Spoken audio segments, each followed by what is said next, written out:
All right, stream is up. Whenever you want to raid, go ahead. I do have everything.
All right, just gonna do a quick Oh, mic check. is it Chili, just me? Yeah, just you and me. Oh, okay. I thought they were joining us. No, Nyoko's just in here to make sure everything's going right. They're doing a really good job of keeping everyone on track today. So, yeah, I think that'll settle for a mic check. The hardest job of all. Now, do you know how to play a video? VLC video source. What do you mean? I need to play a video for one of the teams here. Could you do me a favor and check the stream real quick? Sure. Okay. Oh. I will be playing a clip here in a second from today's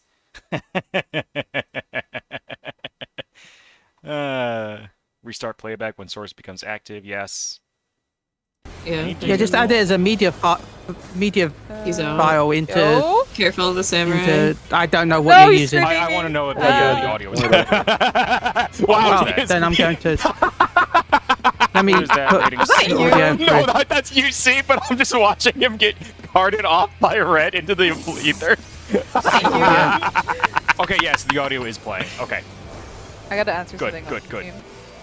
And then I think if I do this and this, that restarts it and I have control here. Okay, cool. They can hear me. You know that, right? Yeah. Oh, hi. That was the point, was doing a mic check. I can't go live with the mic check to test if you're in the Discord. Okay. Ladies and gentlemen, we are going to sneak away for another 10 minutes to get some background stuff set up. But we will be back with the finals of the Squires League starting in about 23 minutes here, it looks like. Have fun, take care, and sit tight.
I'm not bad, thank you. Thank you for allowing me to be part of the finals tonight. I'm looking forward to the matches.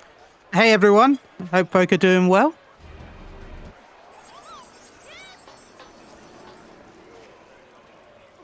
So yeah, I'm excited. I can't wait to see some of the matches tonight. It's going to be fun. I think it's going to be some incredible plays. But no matter what... Right. I was going to say, no matter what, it's going to be... Everyone has achieved a lot to get here. And just make sure to have some fun.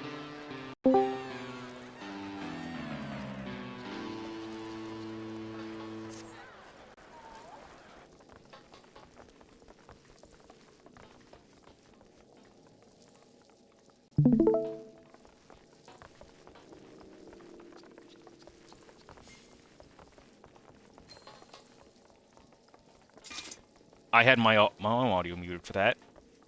Let me see. Where's the slideshow?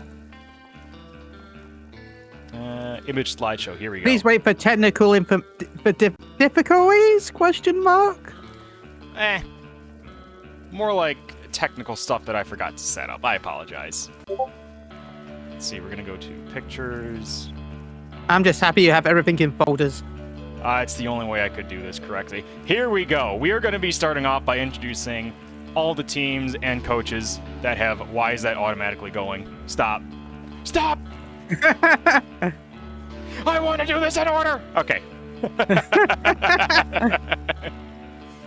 We're going to be starting off by introducing all the different teams that are participating in the Squires League today, starting off with the Urko Pacha Alpacas. This was coached by Miss Talk Renair, and involves Envira Ishterin, my apologies, Nai Vakri, Valiant Wang, Zrich Shadowfane, Zori, and Taki Aki. Chile, would you like to introduce our next team?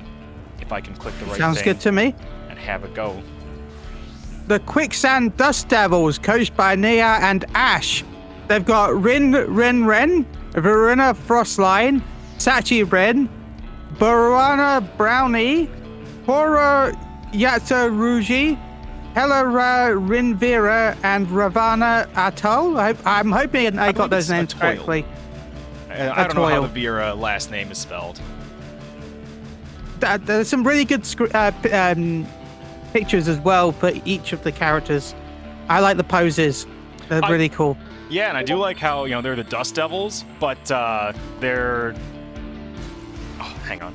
They got the Western theme going on, right? With the saloon and the maid. And give me 1 second. I need to shout out the password for the rest of the teams. PF is up. Password is not something I'm going to say on stream for once. Yay! Let me get that in there. So we got the Heidelin Hero. We got you. Oh god, I can see the Discord inside the Discord, my brain. Yeah, it's fine. Anyway, those are the Alpacas and the Dust Devils. Next up are the Doman Dumpling Dealers, who will be playing in your first game today. That is Alana, Anua, K-Bine, Tayo, UC, and Zana, all coached by Xiao Bao Bao. And I believe most of these teammates are on Xiao Bao Bao's server.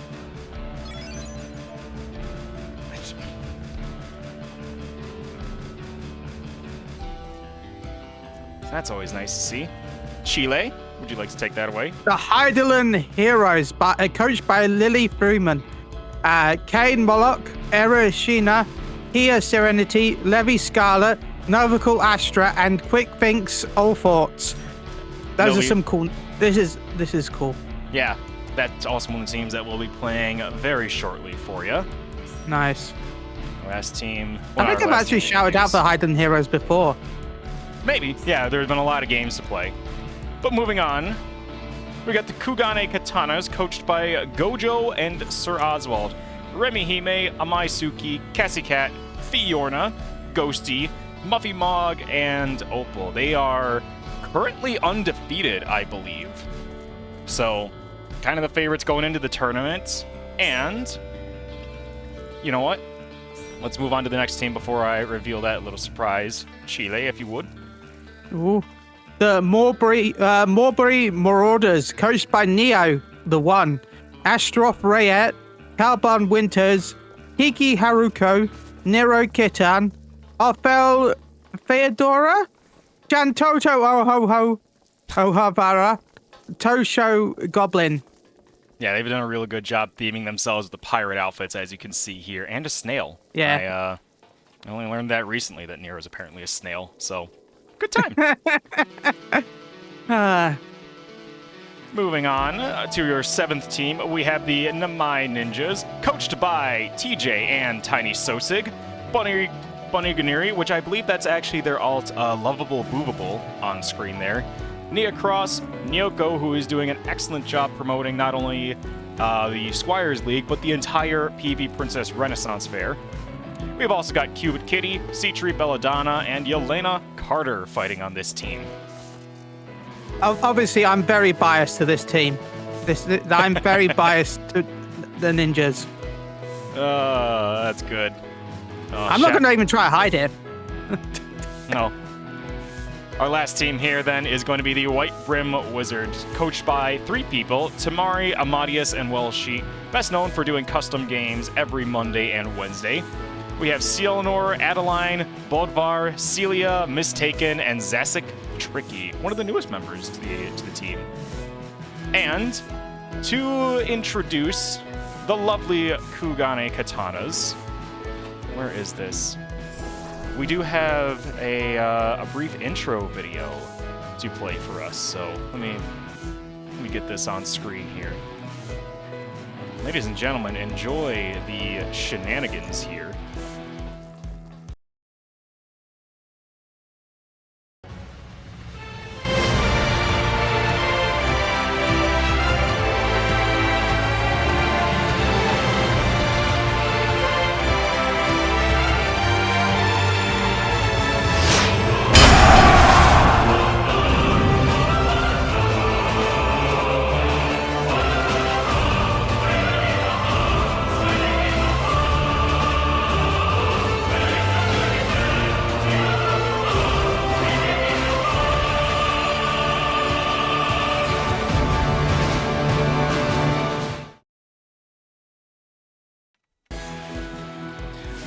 I gotta say, that was awesome.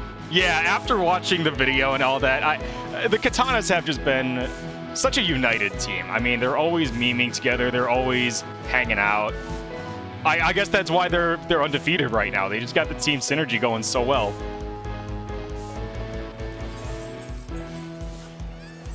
It's true. They have been putting so much practice and love into all their matches, and that's why they've pretty much been dominating the league. Mm-hmm. It's always good to see. Anyway, it looks like we are just waiting for all the heroes to get in here. Let me go check my messages to make sure that there's no surprises, as there always are. Oh, no, I'm getting 3 pings right now. There are surprises. Yay, surprises! Let's see. Where are you going at? Is that a people's ping? Let's see. I got the... Okay. We should be all good. We're just waiting on the last member of the heroes to come by, and then we can get this going. Now, I believe the heroes won their last match pretty handedly. I mean, they showed that they had some fantastic bursts that they've been practicing. It looks like their comp is really solid with, like, just seeing the 2 tanks and the white mage here. It should be, we keep saying the Katanas are the favorite. Oh, I'm so wrong. It's the Dome and Dumpling dealers that are up right now. My bad. Yeah, we've got the Dumpling dealers and Heidelin heroes for the first match. Correct. So, but still, you're not wrong about the 2 tanks and healer though, and they've got the summoner, which I find can be quite scary. With I just find summoner scary. Yeah. Let me get this slideshow off here and get. Oh my god, I forgot to even put all this. There we go, there's the game capture. I'm gonna have to get this challenge bracket up here, too. Just so y'all can see what's going on here. Yeah, there we go, the group has filled. Oh, they've got a red boy. mage. Which is an interesting combination, 2 tanks and 2 ranged with red mage and summoner. I know red mage does have the melee combos, but you know, it's still a mage. True. And it's always been like a very weird kind of range, right? Because yeah, you are going in for the melee combo, but you've also got an incredibly good mitigation in Forte, which, I mean, you block any single hit and reduce the damage by 50% with that shield. It's surprisingly hard to pin down, you know? Yeah. No, nothing is comparable to Black Mage right now. I'm sorry, but Black Mage with that reflect ability is just crazy. It's just a crazy job right now. They're basically the secret caster tank at this point. If done well.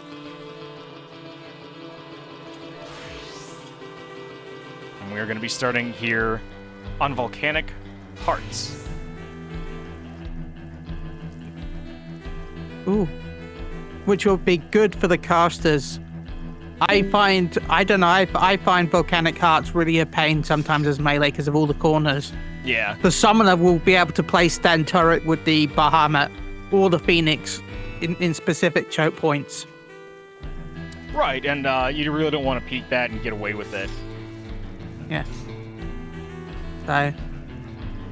All right. But they always have to pick their monster cake. True, and that's also an incredibly good good defensive option, and just making it very dangerous to poke around the walls at you. So, we'll see where that goes. Volcanic Hearts, just so that the teams know. And honest to God, I think we're just ready to go here. I'm excited. Let's see how this goes. We just gotta wait on one more fill. And also, I would like to shout out Awi Sturt. They are the gobtographer here today. At the last Renaissance Fair, they took some amazing shots in Crystalline Conflict. They'll be in the spectator seat, gathering their own pictures as the matches go on. If you want to check all those out, you can join discord.gg/PvPrincesses and find the Renaissance Fair Photos tab. But that is enough from me. Or I guess that's enough from Preamble. Well, no, it isn't. We need you to talk during this. I'm not the only one going to be commentating, okay? Nobody wants that. Oh, man. Well, there we have it. Astra, the Heidelin Heroes, with a fantastic portrait lineup. You know what? Umbra though has a lovely theme with a lot of them, where it looks like a wall painting. So that's kind of cool as well. Mm-hmm. Like a mural. Especially with them having like a single glam with the martialist stuff going on here. Yes, all the glams are on point, and the pictures are on point too. Yeah. Oh man, I am glad to see that these teams are taking like the theming of it very seriously too. Yeah, it's been interesting to see the evolution of the themes throughout the series, leading up to the finals. Mm-hmm. Alrighty, ladies and gentlemen, welcome to the Squires League Finals, Game 1, Heidelin Heroes versus the Dome and Dumpling Dealers. I believe these teams have played already. But they're both... They're already pushing in with the offensive, with the Dark Knight jumping straight in right there, going after the Gunbreaker. And it may have disrupted them enough. That Gunbreaker is on the back foot, getting pumped by Kane Molko. There's no pot to save him, but he's got... Oh, he's going to get out and get an elixir. By the way, the screen is quite small on stream. That's right. I forgot to change the correct name. The summoner just took out the Dark Knight. Thank you for pointing that out. That's why we keep you on the books. Oh, UC may be going down next. They do have mana and guard. Does Alana have the heals for them, though? Oh, the Bard might make it. No, the Bard is down. You say is down. Unfortunately, it's not looking good for Umbra right now. Yeah, unfortunately, their Astra was on the other side of the wall. Could not heal them. As a healer, this map can be that scary for that reason, because sometimes you feel like you're going to be able to heal them, and then no, they just suddenly go around the corner and suddenly right out of range. Yeah. Oh, let's see. Looks like Anua's going to stop the 50 touch here, going in onto Quick Things and Levy with some bursts. Ooh. Interesting, they're splitting the damage up on the tanks, though, which is not a good choice. K-Bone is down, the Dragoon has been taken out, but will they trade with the Gunbreaker? No, and it looks there seems to be a little bit, I don't know about anyone else, but there seems to be a bit of lag tonight, or is it just me? Oh, it's just been the servers all weekend, you know, small indie company, ha ha ha. Okay, because they are jumping around like I'm watching that. Fantastic Like burst onto Tayo, and the follow-up with a Nua, too. Excellent use of the Red Mage and Summoner LBs there by the Hydaelyn heroes. Yeah. I said that Summoner LB is scary with these corners. Especially with everyone seeming to be using Quick Step from Bleach, as everyone seems to be teleporting around the map. At least on my screen. Yeah. Well, I mean, the match it's going fine here. It doesn't look like we have any complaints from the players. There's K-Bine going up, looking to go down onto Levy, who pops Paladin LB. Immune from that huge burst of damage. The Astro is the scariest part of that team, but they do have the White Mage LB, and it's dropping it right now!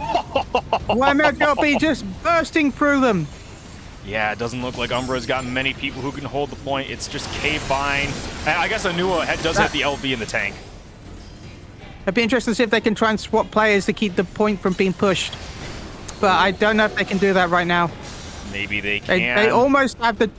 They have the Bard LB and they have the Dark Knight LB, so it'd be interesting to see. And the Picto is down, though. But they're not lost yet. There's still always a chance. Yeah, it's still 4v5. You have that spawn advantage, and now it's a 4v4 even game as the bombs going out on the points. Ooh. Yeah, sometimes those bombs can be really useful when pushing back because, you know, sometimes it just spawns at the right spot. And that right spot seems to be happening right now. Oh, it's still 4v3 in favor of the Hydaelyn heroes. Astra is barely almost able to do it. Ooh. You say is not looking good. I think they're going down. The White Mage Kane taking out UC. Oh, yep, I'm starting to see. They're trying to hold that point, but... Oh, let's see. We Not got good. a beautiful beam by Kane Molko. Leads to a double kill for the heroes. Anua on the edge. Barely able to stop that point from going in. Right on the point. They just putting that Bahamut to hope. And Bahamut's hopes and dreams right now. Powered by hopes and dreams. Yep. Oh, and if Alana gets out here, she gets this pot. That's going to be huge. Does she have the Epicycle for it? Does not get ratted. 1 minute left, but they've been holding this for quite some time, but I don't think they're going to be able to hold it much longer. You'd never know. It's right on the point. They just need one kill to turn it around and get that momentum back, but it's looking rough. K-Bine, looking good. 5 seconds to LB. Does he get it? Dragoon LB is ready, but are they going to get it off? They're also going to have to Monster LB. Stunned oh into my God. Oblivion. That was so close. Well, I wouldn't say close, but man, they held that point so long at the end right there. That was some crazy movements at the end. It was a very, very hard fight. The Dumpling dealers are not going to be making this easy on the heroes. No. But that was some insane plays by both teams right there. Like, I am shocked at how well the Dumplings were able to keep that spot at the end. And let me see if I can pull this, up. Between matches, challenge module. Oh, God.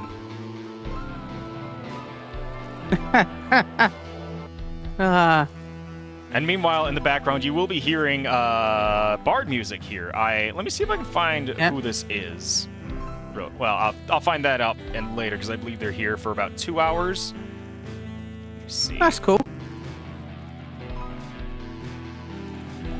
10, 80. Wow, that is a lot. Hello, how you doing? We had 3 people VC and lag through the entirety of the first map. As I said, it was lagging like crazy on my screen. Would you like, or are we allowed to ignore the first map and run it back? Or you're on the... Sorry, for what game was this? This was for, my apologies. I saw you were out of the game on the stream. I should have checked. So Sig yelled at me now. It was ninjas versus wizards. Okay, that's probably gonna be the same rules. Probably the same rules as a disconnect. It's up to the winning team. All right.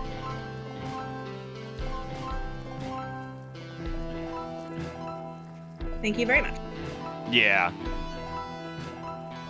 Which it is like, I don't know why the servers can't just stay stable, man, but Yeah. we do have a disconnect policy in case this online game decides to go offline for a little bit. And that's usually if there's any disconnects before damage is dealt, it's an automatic restart. We're just going to replay the game. After the first damage is dealt, like someone gets a hit off or there's any sort of fighting, the match plays out as normal, or I guess in lower quality, and the winning team gets to decide whether or not to replay that match. I think that's fair. Just let me see. Someone said, did a DDoS happen in the middle of the game? I don't know if it was a DDoS or just unlucky connections. Yeah. And I will need to do this real quick. I do need to run a quick 1-minute ad. I apologize for not getting them out of the way earlier.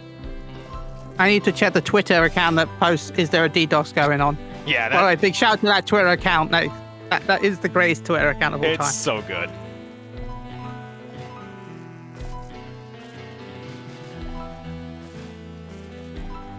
What on earth? I'm trying to get this up here too. By the way, thank you again for allowing me to be part of the finales tonight. I've been enjoying being part of the commentary for this event.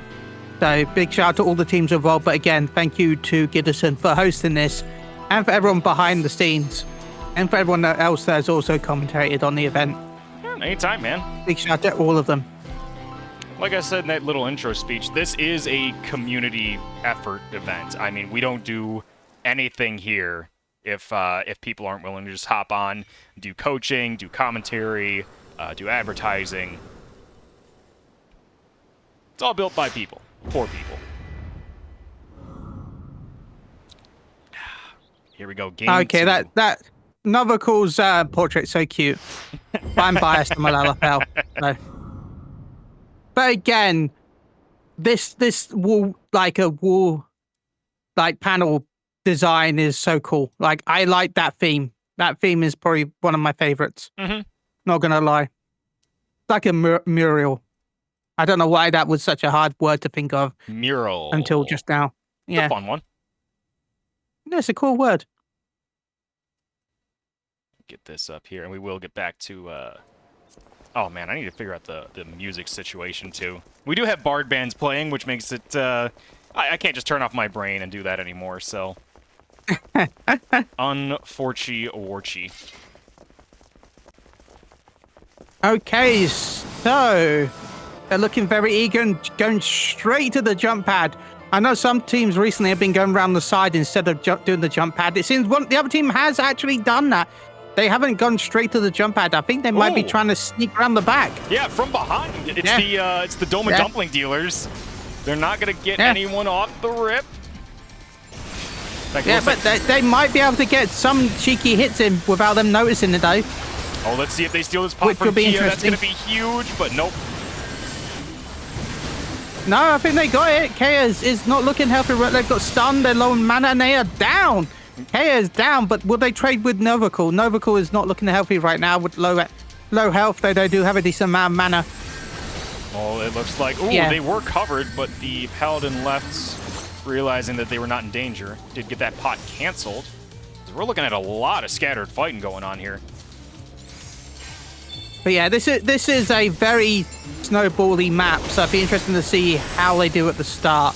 Because once you start pushing, I find it's very hard to push back with Bayside. Brutal Bayside, as we like to call it. Yeah, it is, because especially at this corner here, I mean, if you're Astra and you push up to these other corners here right past the 50, it's just such a stranglehold you have on the map. Yeah, to be honest, the best point is to wait until they get round the corner. Like, if you try and push here, I feel like you've got a disadvantage, even if you're, attacking. Ooh. Yusei is down. The Bard has been taken down. But will they trade with Novacool? Novacool's not looking good right now, though. They did have some mana, so they did heal up. But I think they're being chased down right now, which is not good for them. Mm-hmm. There's the cover from Levy Scarlet. K-Bind does go up. Looking for someone there. Looking for UC. Ooh. Or Kia Serenity. They are getting the push back, though. They are starting to push the crystal back to the 50. Well, not the 50, but to this point at least. Yeah, and there's a Nua going real low before popping that LB. Ooh. Oh! Another huge The Bahamut causing its own calamity. Yeah, I think Bahamut bringing the calamity as always. I think the heroes popped 4 LBs at the exact same time. That led to a triple kill. Oh for my them. god. Might be the game, in fact. Yeah, I think that's it. I think I'd be very surprised. They're back to holding the point, but I think this is it. I think, yep. Hydralin Heroes with that massive LB burn around the corner with the Bahamut and everything going off at the same time. That was some crazy teamwork. Hydralin Heroes really wanting that win. They're determined tonight. Yeah, they took that like a champ. They've been farming the Echo buff this entire tournament, and they've got their Echo plus 20% now. They're coming in. They're ready. Ready to kill. They got the Echo. They got that Echo.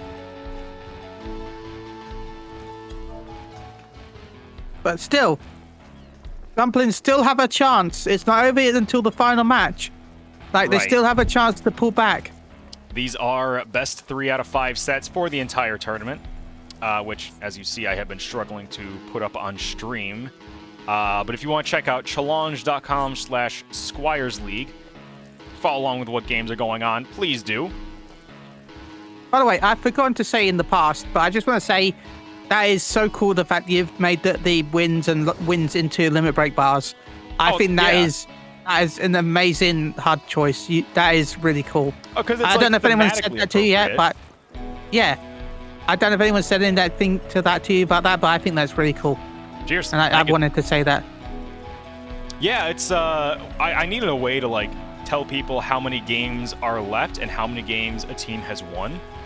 And then I was staring at the limit break bar and I was like, oh yeah, LB3 and you win. I do wish we could get like a GIF of a team using a limit break 3 on the enemy to be like, you win. Cool. You know what though? That'd be the future, right? Yep. This is one of the first of these tournaments, so you can always use the future ones to evolve and upgrade and make things better. Like, you always got to start, and then remember, there's always stuff that you can improve. The moment you think you can't improve, then you've got problems. So yeah. By the way, if you are new to the channel and watching it right now, please think about hitting the follow button. Giddison does wonderful PvP content, does a lot of wonderful Fantasy 14 streams. So if you are watching and you're new to the channel from raids or whatever, or you just found it recently, think about hitting that follow button. Do it. Hit that follow button. We've been trying to do more Final Fantasy content in the future. I did say I made this joke earlier in the year, or not in the year, in the stream. My personal Hell Week with Final Fantasy started back in August with Renaissance Fair 1. We did Ren Fair, we did camera work for Frosty's tournaments, we did, what was it, a Heaven on High, no, sorry, yeah, Heaven on High and a Pilgrim's Traverse race. I went to Gateway Fates, I hosted another tournament, and now here at Ren Fair 2 is the end of my Final Fantasy events streams for the year. I'm tired. I'm tired, boss.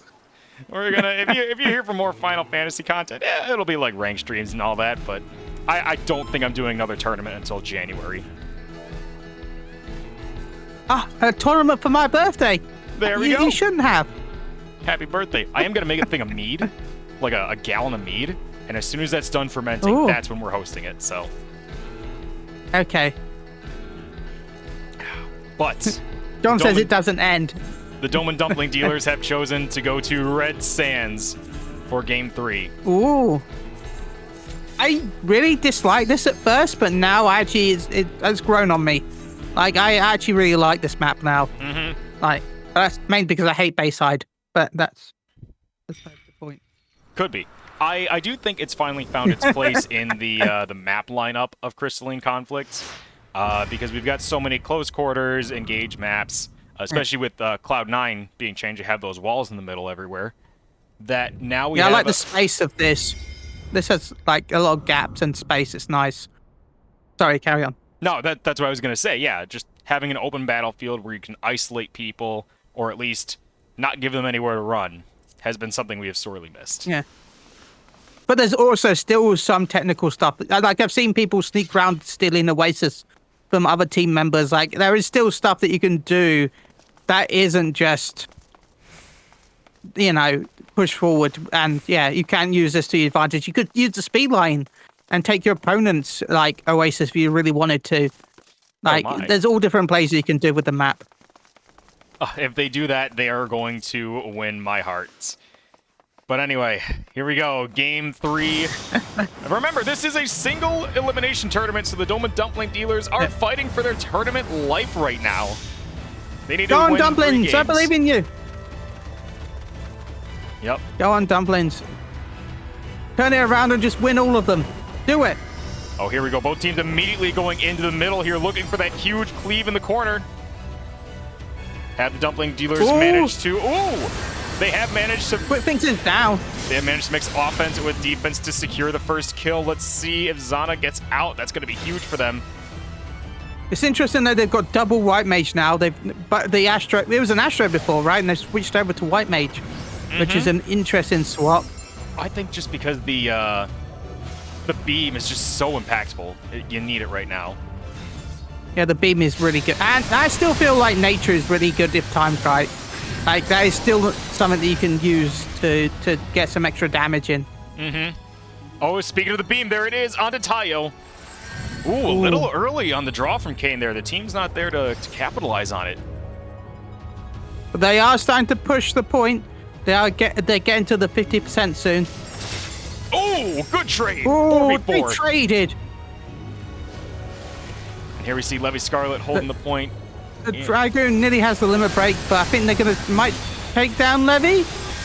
No, they're getting their hit potion off. The Dragoon escaped just in time. Oh, there we go. There's a Red Mage LB onto Anua. No cover for them. They're going to go down. Levy Scarlet might be the trade, though. No. Umbra's going to back off. That's pretty smart of them. There's no point pushing too far. They've got the advantage technically right now, so best to stay back for a little bit. Yeah. Because, I mean, look at where the White Mage beams are. I know we said Kane was a little early on the draw there, but now he's got his second one ready to rip in a minute here. And they have the Summoner ready. Oh. The Summoner around the corner to try and sneak them, and then I think they're going to maybe try and get Kane into the Summoner LB, but it'd be interesting to see if they could pull that off. It looks like it's a little late here as Levy goes up. Likely going to try and pop Paladin LB out of guard here. Let's see. No, they're safe. No. Yusei is not looking good. Yusei's low on mana and low on health. Will they be taken out soon? Maybe. They did fire Dark Knight, off. Sorry, carry on. They did fire off the Picto laser as Anua is stalling with Dark Knight LB. CC'd as the Living Dead, and let's see if they got anything more in the tank. Does Zana have a cover for them? Oh! Cover, and the Paladin LB also went out. So the Paladin is taking the damage right now, and hopefully they can get escape from now. Yeah, kind of a slog of a game right here. We're still 5v5 with Umbra. Yeah, it's crazy that they haven't really got to the 50% point yet, right? It's been in the middle this entire time, really. I say that, and as I do that, nope, they're pushing it right back. They get to like 25%, and then nobody's really getting anywhere further. It's quite a crazy match right now. Novical's low on health, but also got a decent amount of mana, and they're down. That White Mage jump. Yeah, it looks like Zana's going to go down here. Does Tayo have them? They have some cures in the tank for their Paladin. Yeah, the Paladin is down though. Yeah, but I think they might trade with They might trade. They might take out Levy. Yep. Well, Levy's going to stay up and is going to take out Tayo with the LB. And I think the heroes are going to get the 50 touch here. Maybe. Who knows? I look at this point, I'm not going to assume anything. They've barely been able to get to that. I think they're going to do it. Yep, they got to that 50. Watch this be Antlion and scare them out. Yeah, they have to move away before they can break it. Levy? Because of that dang Antlion. Levy kind of flexing with the resilience. Oh! Oh! It's too much though. See, this is why you don't flex. It's never smart. Yep, that's gonna be a 4-kill for the Dome and Dumpling dealers as they're pushing it back now. But they did get the 50%, so they did at least get that for now. Yeah. But that flex, I think, was not a good idea. That was not a good choice. No. It was funny. Yeah, you got sometimes funny, though. You gotta do it for TV. Yeah. Okay. Fair. Here we go, Dumpling dealers with the 50 touch. 10 seconds to go. What mechanic are we gonna see as Kane fires a beam onto Tayo? They've got shields coming out. Ooh, who gets the majority of the shields? Kind Looks of like traded. Zana and Anua. Yep. Ooh, huge burst onto Novacle. It's crazy that where they ended, they've only got 50-50 each. It's been a really intense match. Yeah. Dumplings really want to get that win so they can stay in. And you know what? The Dumpling dealers are kind of holding on to their LBs. You saw their Paladin die with it. Tayo and UC are going to come up on it. I do like how they're committing to just stalling this fight, draining the enemy team of their best tools. Yeah, make them use their stuff so that you can counter it rather than trying to push too hard yourself, because sometimes that's not the best idea. Right, or at least they're not using it at a bad time. Yeah, they're trying to group it together and team up with. They're trying to team up with good different counters. Ooh. Like, ooh. And there's the beam from Tayo. Kane firing back as the Dumpling dealers go into this corridor. Gonna find a big one, but not a lot of damage on Umbra. No. They do have to pick their monster ready if they can survive. The summoner is down. That's not, the Kia is down. Yeah, and Kane looks like he's going to be run down here. No, it looks like Quick Things on the point. Does he start spinning? No, he does not. No, I think they're holding the Gunbreaker LB for now. I think they're going to die and they're going to use it when they get back. Maybe, I think. And that's their plan right now. But interesting to see. It is 5v5. Oh, fight around it is this also corner. still 50-50 right now. I know. Oh, you know the Dumplings want this. They're fighting with precision right now. Dumplings! Oh no! No, Dumplings! No. Tayo and Yusei committing both their LBs to this fight. They have the Summoner LB, the White Mage LB. This is going to be some insane pulls damage right now with those two if they get them off at the same time. Oh, let's see. White Mage LB went off. Does anyone get his LB off here? He's got it up. He used the Eventide. Countering the, or maybe not even countering, just ignoring Bahamut.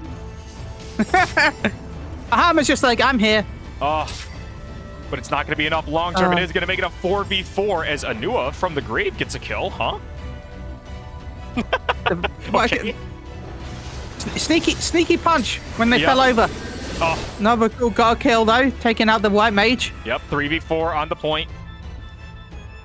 They do have the Paladin. Levy has the Paladin LB if need be. UC caught out, gonna stall at the point because he knows he's dead unless Zana, the hero of the hour, might... Oh no, he's not there in time. Nope, not looking good.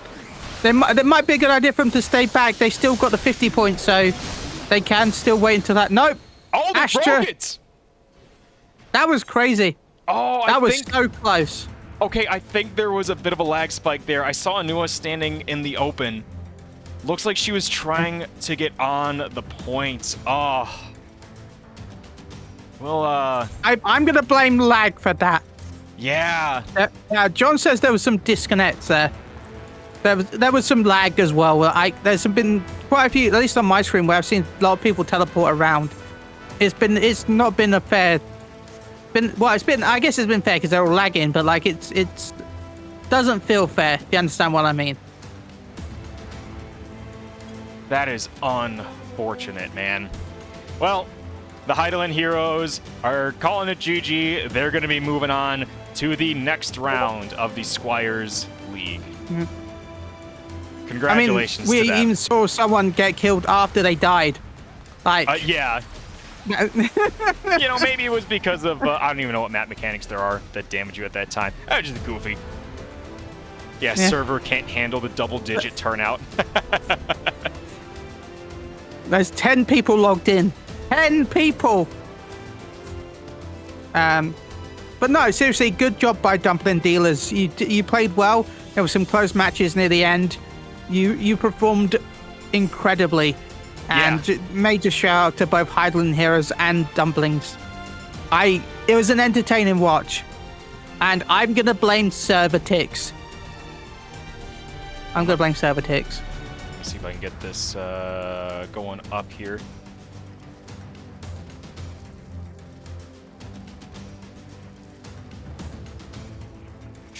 Sorry, we're just trying to get the bracket on screen here. Bounding box, no bounds. Get up here. Oh man, that's got to be big. Well, that is what the bracket is looking like now, ladies and gentlemen. Let's see if I can get it a little more focused. But we do have word that the White Brim Wizards have 3-0'd the Namai Ninjas and will be advancing. We're waiting on results for all the other games right now, so stick around while we figure out how to display a bracket on stream. Yay! Let me see. 600? Oh, so boo! It was too much. Oh, maybe that's it. Okay. Okay. It looks okay on stream to me. Also, boo! Uh-oh. Good job, both Wizards and Ninjas.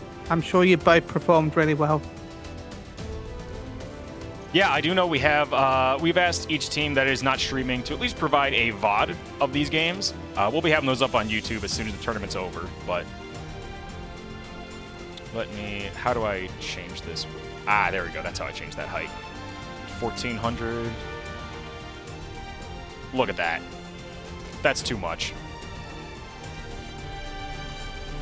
There we go. Now we're cooking with gas. All right.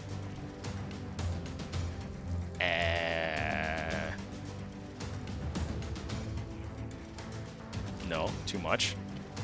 Just right. Okay, now we have the bracket on stream. Yay! Woo! Frog! It only took me too goddamn long. Anyway, I'm going to move the game over here because the bracket is the much more important part as we want to keep track of how the tournament's going. More than anything.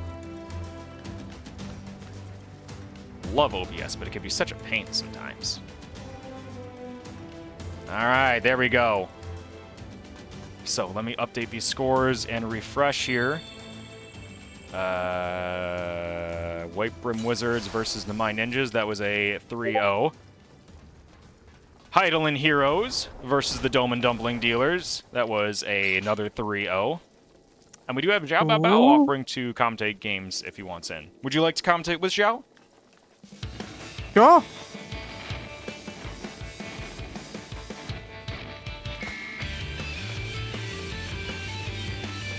All right, looks like we're setting that up right now. Oh, of course. Let me mute the Spotify audio real quick because we have some lovely bard performances on hand for you. They're always like one of those. They're one of the strange ways that this game is manifested, right? Like socially, it's just a bunch of people coming together to play music like that. Well, you say a bunch of people, but a lot of times it's one person with multiple accounts. Nah, that's against terms of service. They don't do that. Yeah, they totally don't do that ever. Totally legal. Well, you said music performances. You say it's against terms of service, but you know that they would. It's free money for Square. Right? Yeah. It's like it's like the whole thing behind money laundering, right? It's like you can have your, like Breaking Bad, right? You can have your illegal business. Just make sure the government's getting its kick.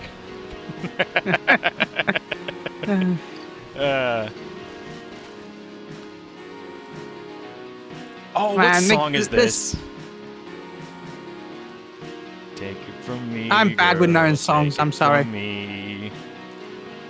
If you know this song, let me shout it out in chat. Oh yeah, the bard band playing right now is Cedria and the Gremlins. By the way, can I just shout out John is Dead for doing his community roulettes as well? Yeah. Like, I see him in chat right now please go check out John is Dead's community roulettes on the Thursday night. It's so much fun. If you want to get into PvP and you want to get into learning PvP, it's a good experience and it's a lot of fun. I think currently it's on Crystal Blast, right? I wasn't able to get out there on Thursday, so I don't know, but I know it's on Crystal. I think it's that, right? It's on Crystal at least. So that's a good time. And yeah, not only shout out to John for running that, just a weekly PvP hangout. I mean, it's always a good time. But also for doing all the artwork for the teams that you're seeing here. I mean, the Katanas and, the Dumpling dealers did their own, but they were inspired by the original artwork that John did for Community Roulette. Yeah, I'm happy that artwork is getting used. And sorry, Scotty just said you got it, Dad, in. I broke out laughing. I'm sorry. But yeah, no. I'm Big sorry. shout out to everyone I need involved. to interrupt you here. This is, what is this? Attack of the Dead Men. This is a Sabaton song. Yo! Ooh. Who is this? Cedri and the Gremlins. Mighty fine taste in music, I gotta say.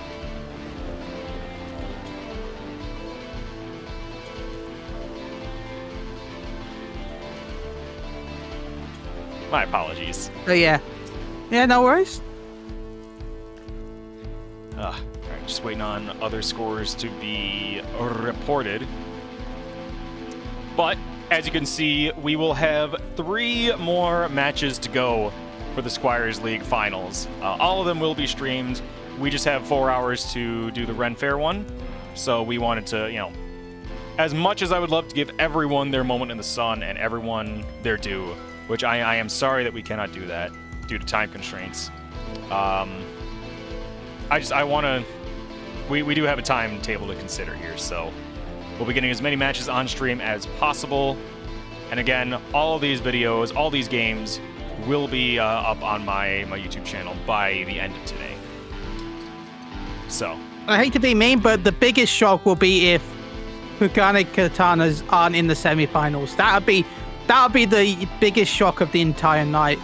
if that's the case, we are canceling and we are watching that VOD right now. I need to see if they can be taken down. Like that would be the biggest shock out of all of this. Oh my goodness. No offense to Dust Devils, I'm sure they're incredible as well, but it's the Kaganis have a history of playing that makes it very hard for us to picture them losing because they haven't lost. Right. And I know the Dust Devils, they've been doing an incredible job. They have a rough schedule to work around. I mean, it is partly on me for opening. Yeah, we were just saying matches between like 2 p.m. and 12 p.m. Eastern. It's too wide. The Dust Devils got the short end of that stick with some people available in the evening and some people available at night. But despite the scheduling hell that they've been put through, they've done an incredible job of coming together as a team and really just kind of forming up under Naya and Ash's leadership. You also have a lot of us crazy EU people that have applied as well. Yeah. That's on our own fault, though. Well, in fact, the heroes are coached by one of those crazy EU people, Lily Freeman. I don't know. Oh, that's man. cool. Kind of sounds like we need to run international Squires League, you know? That sounds like a lot of fun to me. Oh my goodness. Alright, well I'm gonna hit this be right back screen up here. Try and see if we can get see you all these in a ads out of the second. way. Yeah, see you in a minute.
Ladies and gentlemen, welcome back to the Squires League. We do have a bit of a delay here going on. The Katanas will not be ready to play until 4:15 p.m. Eastern Time, but they will still be here. So we got plenty of time to pad out the league with, so this will be a delay. We will have this game going on at 4:15 p.m. Eastern, and then the following game between the Pacha Alpacas and the White Brim Wizards will be on at 5. Thank you so much for your understanding. We will be right back.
Ladies and gentlemen, welcome back to the Squires League. My name is Gitson Brand, your host.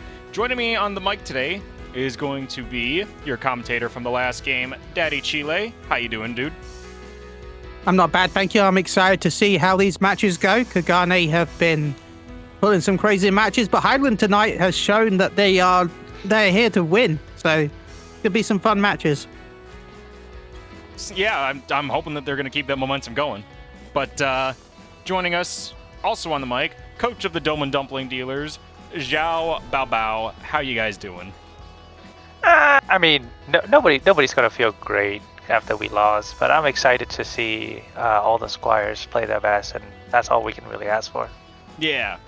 I mean, they're still playing, right? They're practicing against one of the other teams that lost round one. They're playing against the My Ninjas, who have, as far as I've been told, lost a bet and lose all their clothes along with it.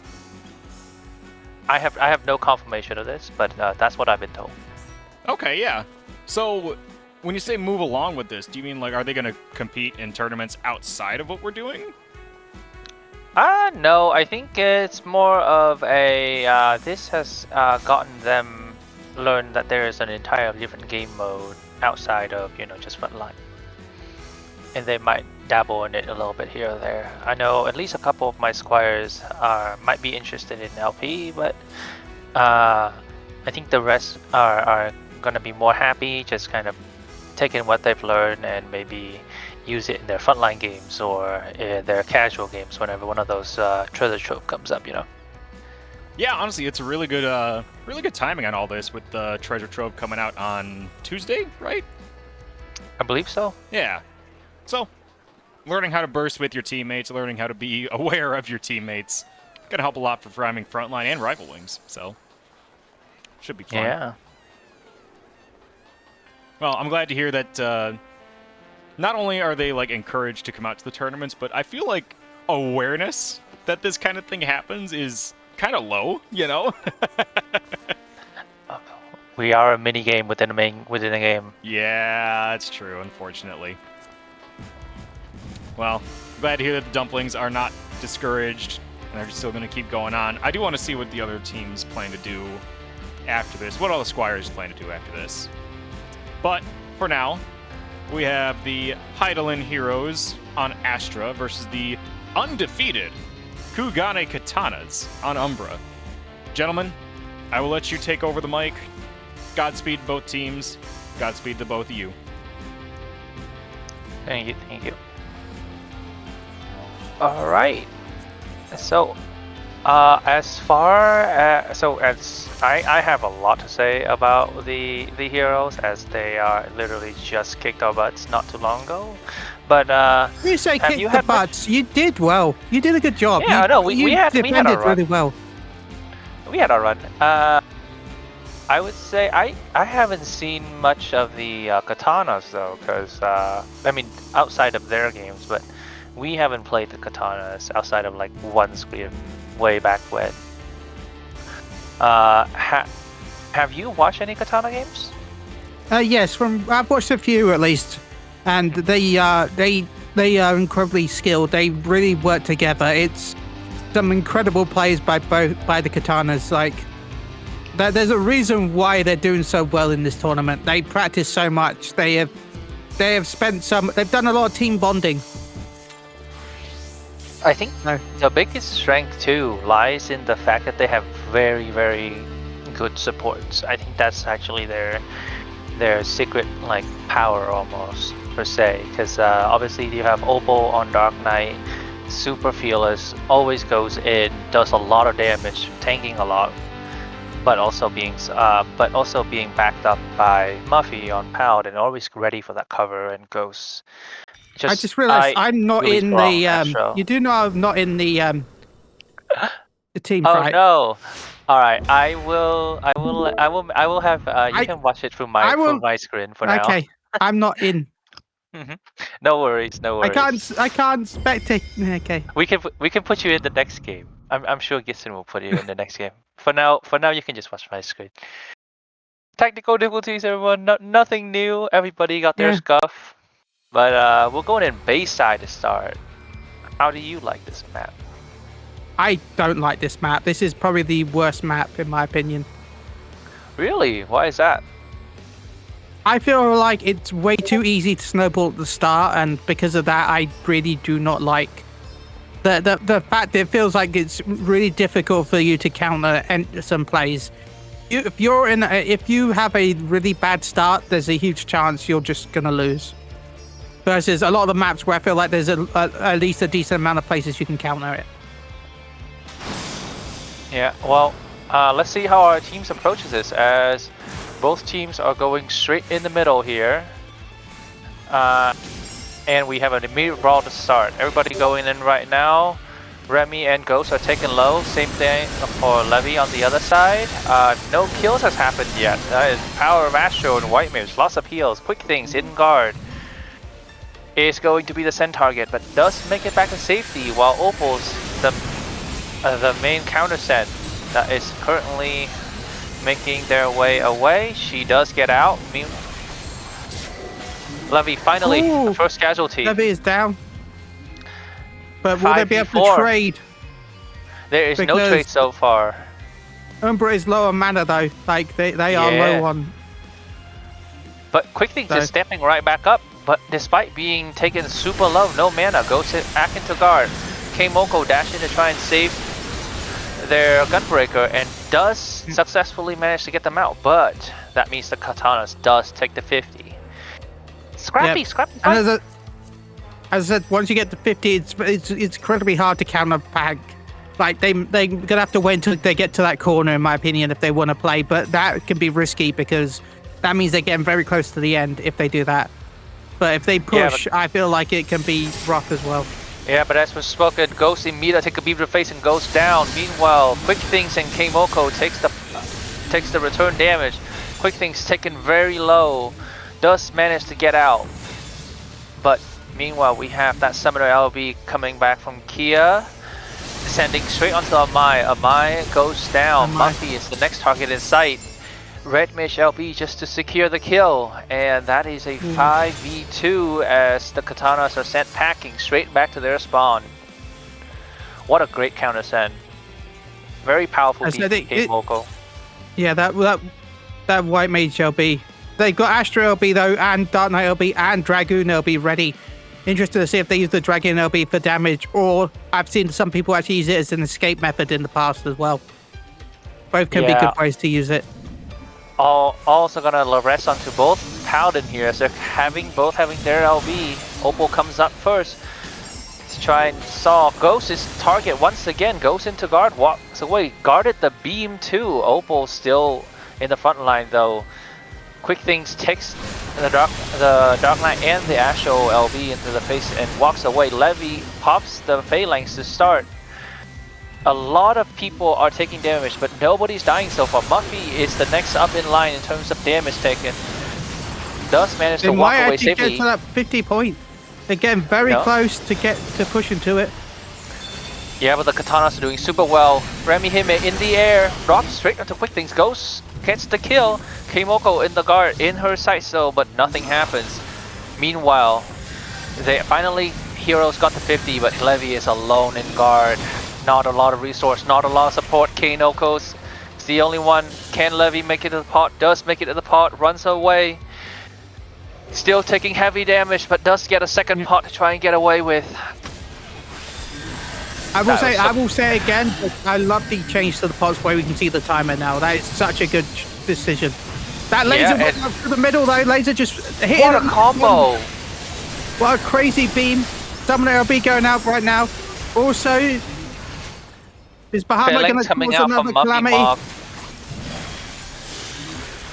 The Katanas are fighting back despite being down one person. They're down two now though, so maybe this is a sign for retreat. Yeah, they may have to withdraw for now, but it'd be interesting to see if they do. Yeah, but Muffy Mock is getting caught in the back line here. Meanwhile, Opal's trying to stall for the point. Muffy Mock does get the Astro LB. Ghost is trying their best to keep her Paladin alive. They have successfully pushed the point off the 50 to prevent more accumulation. Kia is the target. Takes a Dark Knight LB, does get cover from Levy. What a clutch cover. Oh my god. Yeah, that cover is allowed to part and risk cover. That was some crazy teamwork right there.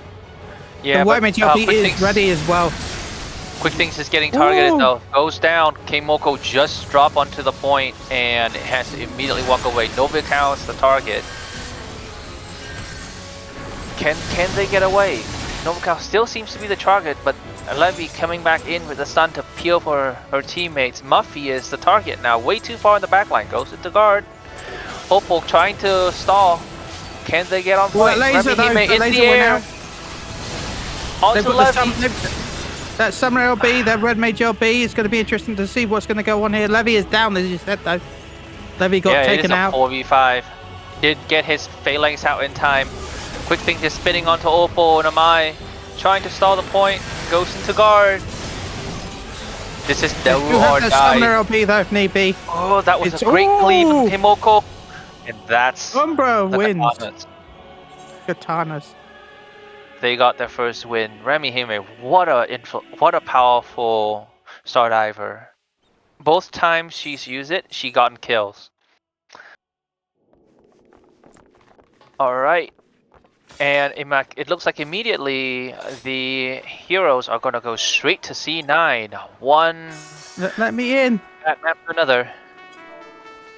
Alright, we're gonna Thank you.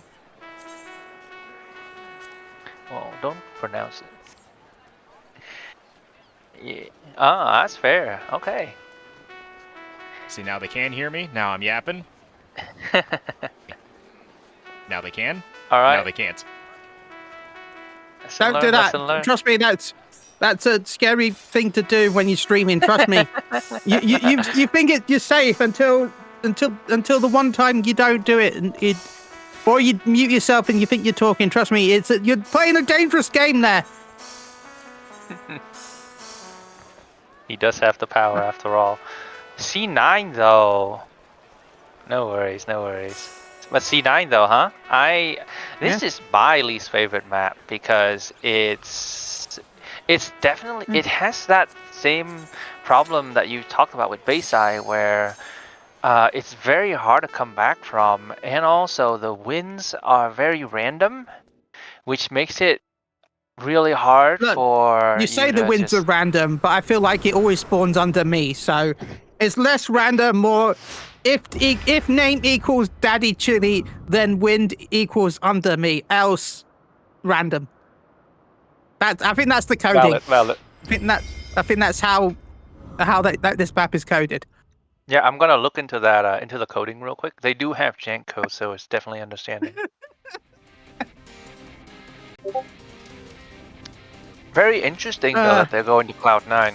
I do think it is a strong map for them, considering that they have a Paladin, which means that every time that Dark Chocobo buffs goes on the Paladin, they get just a little bit closer to their LB. Because that's like what, 40 seconds? The only reason why I like Cloud a little bit more than Bayside is because it's a bit more open at least.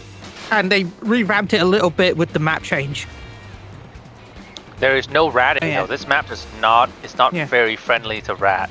And people who like to play in the enemy team's backline. But as we talk, both teams are setting up posturing. Heroes are hiding behind this alcove. The alcove gaming happened. Levy immediately gets sense, goes into guard. Muffy's the same thing. Muffy goes down first though, Muffy and Levy down safely.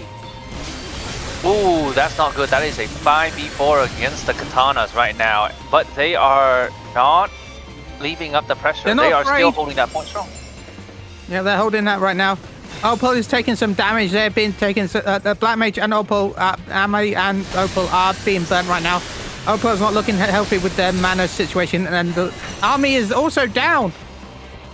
Yeah, the Amai does return herself.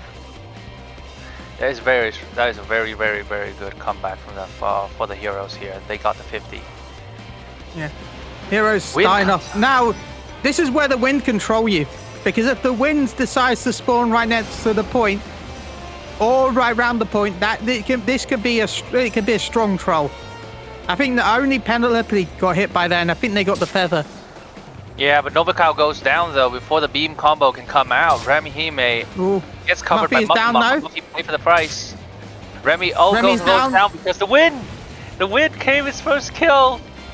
As the Spell Hobbit comes up and goes straight onto Ghost. Ghost walks away though. Levy does not let up. Dash straight onto the back line.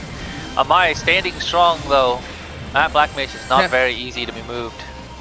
Black Mage is the secret extra tank that they've got on their team, to be honest. With yeah, the they're taking defensive damage move right they now. have. Oh, and finally they're goes down. But meanwhile, Opal finally respawns. Astro LB comes out, so does Red Mage LB. There's a They also have lot the of... Dragon LB ready, just in case they might be able to jump and take one out, maybe. Yeah, but the If they heroes... can get somewhere safe. But the heroes are still pushing. Levy popped the phalanx to try and save her teammate, Nobukow. But in return, they are gonna get sent right outside of that phalanx, getting run down by round by Levy and Opal. Can they make it away? Ghost is starting to push it back. They are starting to push it back away from the point, so they are at least trying to get revenge. It's not over yet. Not over yet. Nope. Not at all. Definitely not. But Opal once again, Quick Things is target. So is Kia. Yeah. Quick Things goes is down down. first. Quick Things got stunned and burnt really fast. That was some crazy DPS. Yeah, and the beam goes straight into Kia, but they got away safely just in time. Yeah. Keimoko stays behind just to be the sacrifice. Kane is down also. And the Kaganes are starting to push back. They're getting that push. They're going to get to the 50 point. So they're regrouping on the Heidelin, but yeah, but it does not look good for them because it does not look good for the Highland because the Katanas have 4 LBs and they're gonna have very 5 easy. LBs at this point. They're very close to the Astro LB as well.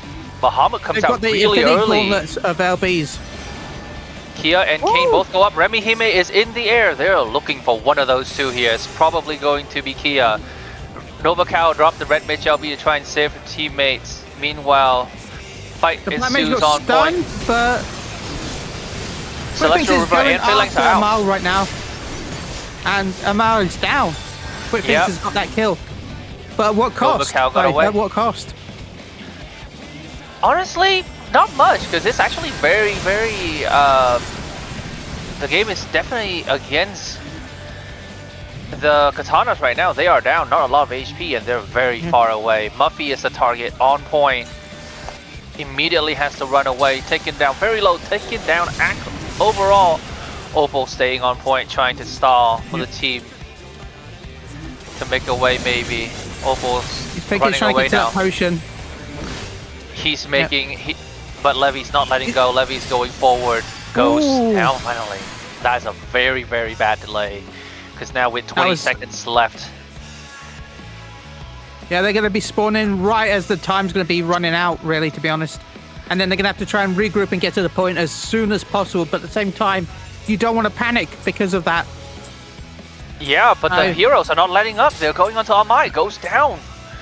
They have so much LP. Heroes lost. Now they've got their echo buff from the previous match. No, Muffy is Weissmanning in the back. Oh no, the DC's happening. Oh, it finally came back. Muffy's alone. Where's her team? Opal comes up. Oh, Red Mage LB coming in. Opal goes down. And Remy is in the air. Muffy mobs the next target. Goes down. Remy again, alone on point.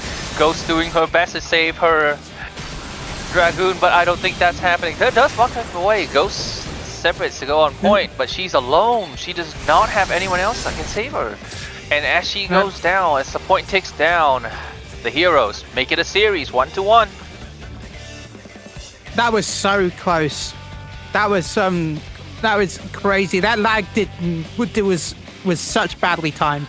I mean, it's lag, so it's never goodly timed. But like that lag was, yeah.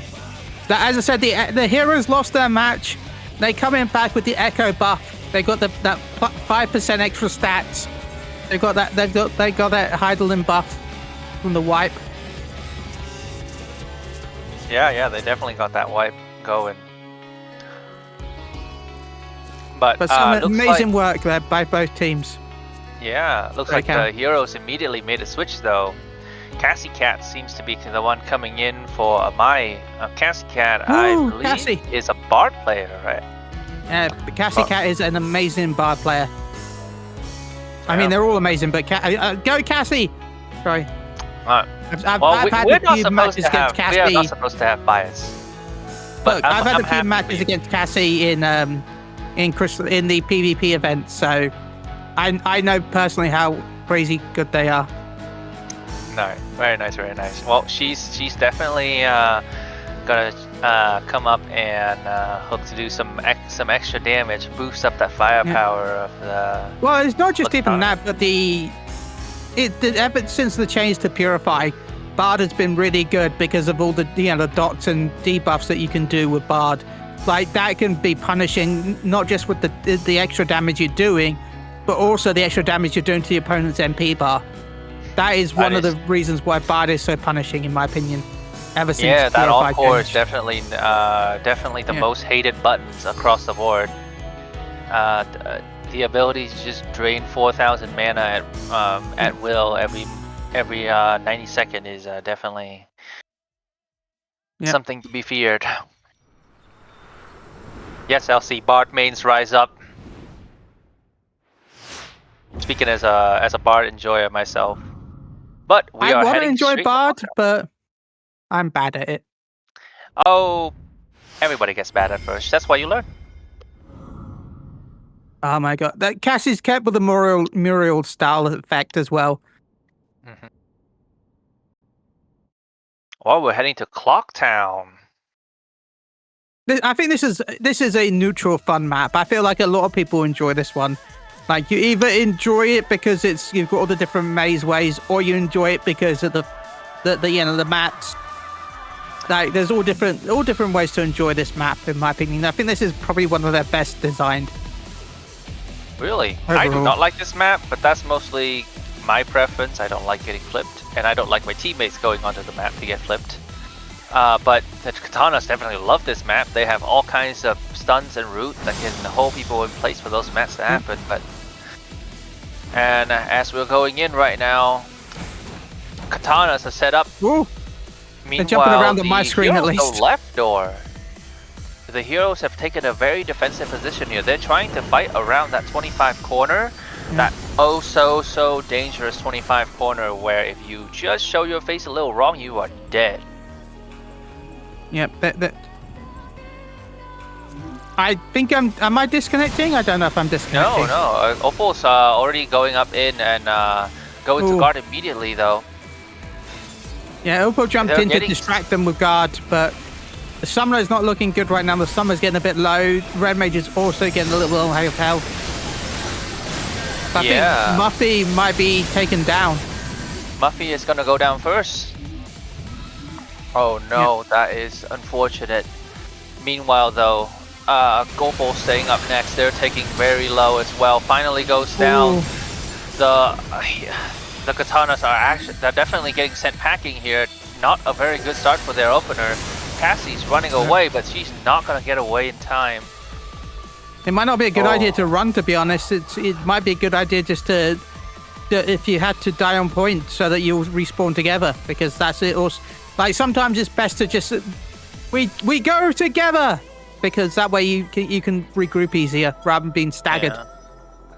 Looks like Muffy has been having a little bit of a connectivity issue. But there might be a replay. We'll see. Anyway, Opal goes back in, immediately guards. Muffy is just getting taken down in the back line though.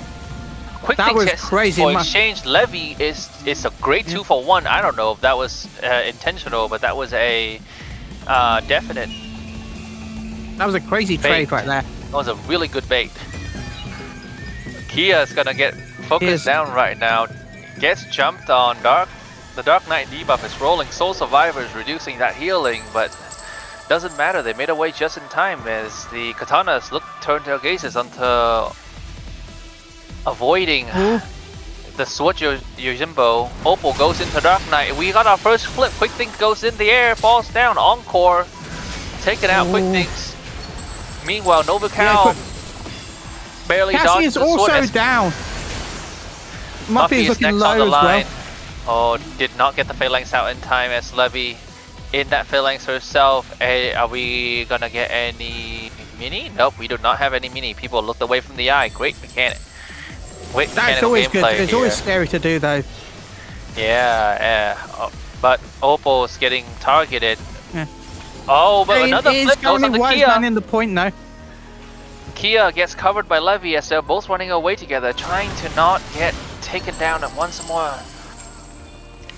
Remember to collect the coin so you can get your LB charge up faster. Am I correct? I think that's how it works. Yes, and you get you 10 get a bit seconds of for extra every coin. stats. Yeah.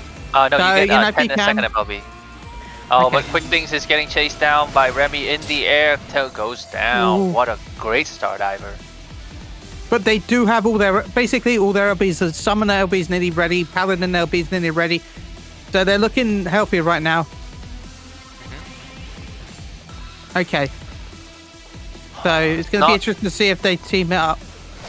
Yeah, but and they'll actually get the 50 now. Cassie and Ghost are going to be on point. As Novacal comes in immediately to start, gets focus immediately. Ghost used that Remy LB to save herself.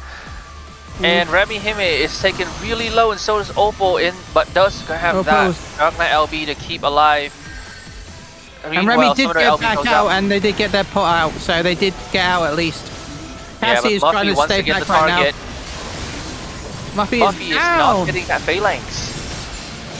Opal is not Oh, looking no. healthy right now as well. I think Opal is also going down. Yep, just as you said it. Yep. Oh no, Cassie is now running away. Oh no, just enough to not get flipped by that middle man, but That was it's not looking some good. crazy luck right there. Yeah, and with 28 seconds left, both Paladin having LB, this is gonna be a do or die situation for the Katanas. Yeah. But if we see the Paladin heroes. Nobody's on the point anymore. Everyone's just No. yeah. We're not. No, this is the best spot for the crystal to be for the heroes. They do not want the Katanas to have a good time with this. Oh no. Meanwhile, Katanas goes in. White Mage LB comes there's out but Yin. does not hit anyone. Encore goes out, and so is Remy Hime on the Star Diver. Goes Ooh, out, takes Quick down Things is Quick down. Things. Novacool's not looking good right now. Lovacool's lower mana. Oh, but doesn't get the cover out from Levy. Ooh. Levy is in Phalanx. Kia is going to be the next target. Doesn't seem to be taken low enough. Remy goes into guard. They almost have to prevent the Astro counter LB. send. Astro LB could be quite a turner right here because the extra damage and the extra heals. Astro is a really good LB to pull off. Yes. And the worst part is they haven't. The high heroes didn't break the 75 corners, so this is going to be a very scary thing now. Astro LB comes out. So does Summoner LB. Does get reduced by that Astro LB, but Astro goes down immediately. Ooh, Astro- Red base to trade. Ghost is down, but they did get the LB Everything's- off. The Dark Knight does have their LB nearly ready. Yeah, but Dragoon, Muffy goes down Remy next nearly though. has- Yeah. White Mage Meanwhile, LB Opal's could on- be insane if they get that It off. goes if out they can get beam onto off. Opal though. Who's living and who's in Living Dead? Finally goes down though. Quick thing, snap next. Levy Yeah. is on They point traded. with Kia. Cassie is on Oh. point with Remy and Ghost. It'd be interesting to see if Remy can get off that Dragoon LB, but I think they're getting stunned and they're getting burnt right now. I don't think Remy's gonna be. Yeah, Remy is down. and Cassie's Now it's now all alone up on to point. Cassie. Go on, Oh, Cassie. Ghost needs to go up here. Ghost steps up. Does get Levy's on the point. No, Okay. the Katana has to be pushing now. So remember, we have Muffy on point, and Ghost trying her best. Opal walks in, use Assaulted to try and get some extra percentage scam as Muffy walks away. Yep. Nobody's really dying anymore though. But Cassie with the Nobody's encore dying, on the nobody's Kia. moving. Kia finally This goes is down. some Quickly. insane trading. Quick Oh, is no. down. Kane is not. 5-3 now. Kane maybe has LB though. Yeah, but I think you just cursed him Stardiver's by on saying top of the nobody's point. dying. Straight onto Levy. Levy is going to be taken though. Finally popped that phalanx. It's gonna buy the time some time more. Another knockback from Ooh. Nasty to scam the point. Oh It's my so God, close now. Oh no! And the Oh my Katanas God. did it! The Katanas did it. That was Cassie insane. with a massive knockback arrow to finally get them to win. Yeah, they were keeping that point for the longest time. They were pushing, going back and forth. That was some crazy maneuvers by both teams there. That was a great comeback. Oh man, the heroes put up such a great start, but they just couldn't. But the resilience of the Katanas That didn't is just quit unmatched. The Katanas took a second to sharpen their blades to slice their way in. Oh man, that is such great gameplay, such resilience. I cannot believe that comeback happened. I thought for sure that they were going to have a really hard time, especially with how disadvantageous they were going into the game, with Muffy constantly having internet issues and like the enemy teams constantly being in a LB advantage, especially going into that final fight. But really shows why they are undefeated. Yeah. The Katanas have such amazing teamwork. I mean, the Highland Heroes did a great job too, but the Katanas have shown multiple times now how they can adapt and evolve based on their opponents. They change their game plan so often. They have so many different plans set ahead for different situations. It's crazy. They must have put so much work and practice in between matches. Yeah, I definitely definitely gonna have to credit both the coaches and the Squires, because I've seen them playing in not only just their own scrim, but also a lot of the pickup events that the coaches and peoples around the LP server put up every now and then. I will always can always rely to find Cassie, can always see Opal. Like they definitely put in a lot of the effort to make that happen, and it shows. Okay, they're currently talking about if that match counted or not currently in chat, because supposedly there was a lot of lag issues on both sides. So there's a little bit of debate going on right now. But yeah, great job by the coaches. And it looks like we're going straight back into C9. Definitely a very good, powerful win coming out from the heroes before, so there was no reason for them not to go back to this map again one more time. Yeah. Try and replicate that, push us into that game 5 that not great for the players to have to constantly be in the stress of the game 5, but it's great for the viewers, great for us commentators. Yeah. I'm wishing them the best. Good luck, Highland Heroes. You've got this. Let's get ourselves a 5th game. Yes, I definitely want the heroes to at least take us to game 5, if not take the whole thing. Then I can back up the dumb. Of course, I mean, if you think about it, right? If I can at least say that, we lost to the eventual winners. Yeah, that's fair. That is fair. But Dumplings did an incredible job as well. Seriously, I enjoyed all the matches I watched when I watched any of the Dumpling stuff. You were all entertaining. So don't ever feel bad about how you performed. Seriously. Yeah, no, I'm super proud of my Squires regardless. It's always just a how well everyone does is what really matters to the coaches at the end of the day. Yeah. But as we talk, the Highland Heroes are taking up the middle area, while the Katanas are hiding behind corners. But Muffy goes in onto Levy immediately. Muffy likes to push really fast at the start. Muffy seems to be very aggressive as Paladin. Yes, and so does Levy. Which is good and bad. Remy, in the meanwhile, is in the back line trying to get some damage. Remy's trying to... immediately going to guard though. Gets broken. Backs away. Yeah, Quick Remy's getting chased right now. Remy's not looking good. Muffy. The cover does save her life. Muffy's once again back to the front line though. Yeah. K-Moko go into guard near point. Doesn't seem to be focused very hard though, and fires that beam straight onto Cassie. Ooh. Cassie's getting sent Cassie really hard to back. Goes down. Yeah. Cassie is down. But the wind's coming. The wind is spinning. How many people are we gonna have go in the air right now? We are they've all guarded at the same time, so nobody has guard now because they're all scared of the wind. Novacal's gonna get immediately focused. Goes down. 4v4. Very powerful stuff from the Katanas right now as Remy Hime is getting focused in the back line, trying to get away That's from the some really spawn, but bad not fast wind enough. for the Highland Heroes. That was some bad placement of the wind, in my opinion. That really benefited the Katanas. Yeah, but K-Moko and Levy are getting focused. Levy does cover Kane to try and stabilize, and meanwhile Ghost gets targeted and goes down at the back end.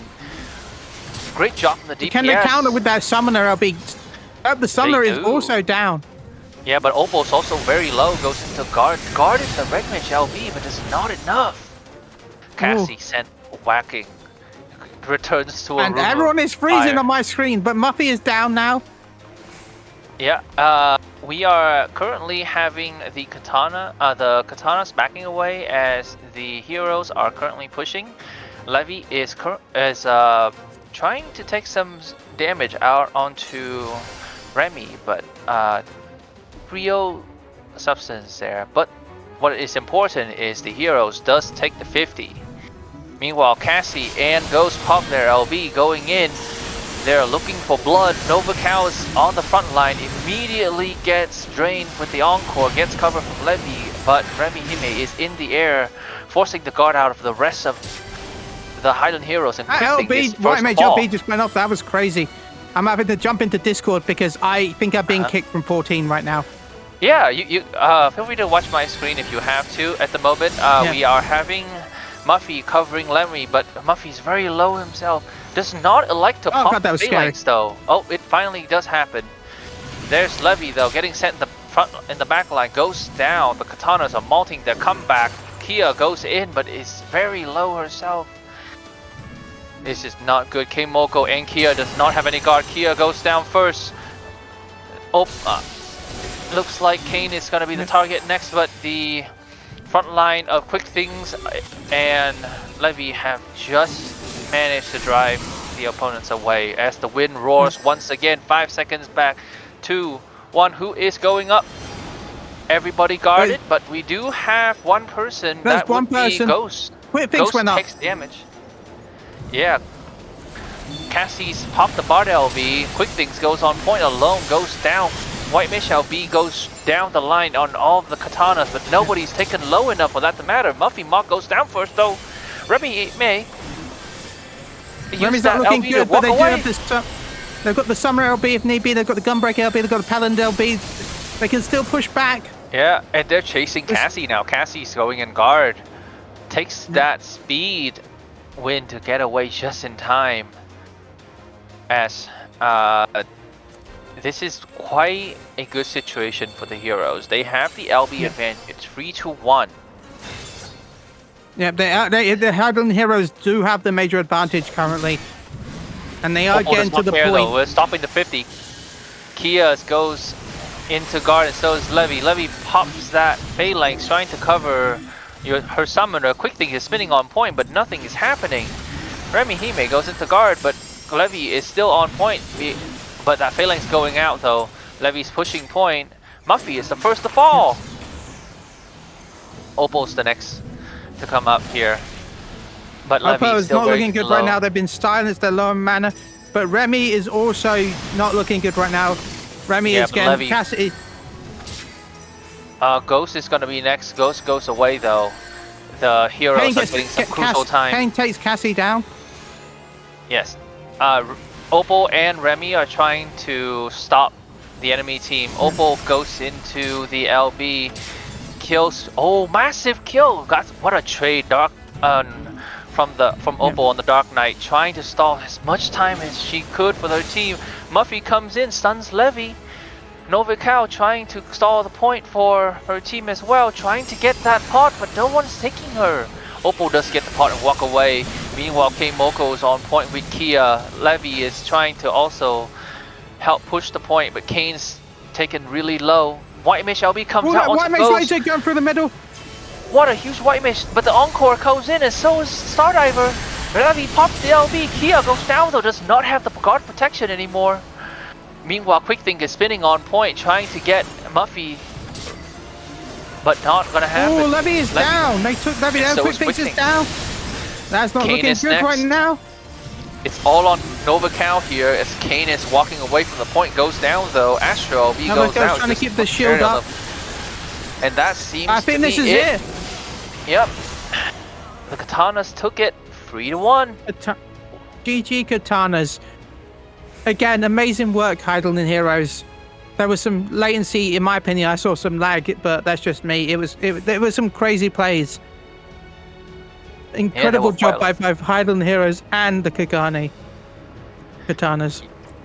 Yep, great job all around. And of course, how do you come back from that as the heroes? That is not valid. What Opal just did. Goes in, stalls a point for like 20 seconds, takes down somebody along the way. Man, that's gotta be play of the match if we ever come up with that system. Yeah, some MVPs right there. Even though everyone was really good, but yeah, the Katanas cannot be. The Katanas are slicing through things like everyone is butter, and they're heated up Katanas. Like, it's insane. Their teamwork, their skill, their plays. They're just overall big shout out to the coaches at the Katanas. You have forged an incredible blade that is balanced. Seriously, Yes. Amazing job. Yes, definitely shout out to So Oswald and Gojo. Two very powerful players by their own right, and of course, also we cannot underestimate how strong these Squires are. Like, I don't know what Gojo's feeding them, but like, I need that recipe afterwards. But we talk about that, but the Highland Heroes really, they pushed back. They nearly got a couple of wins. They were really close on all their matches. They did an incredible job as well. But please don't feel bad, Highland Heroes. You did amazingly as well. You were insanely good. You shown some amazing skill and teamwork as well. So a big shout out to everyone.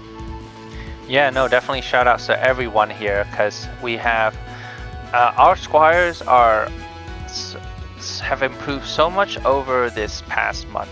Like, everybody has looked vastly different than how the games would have been if they were played like a month ago. This is as much a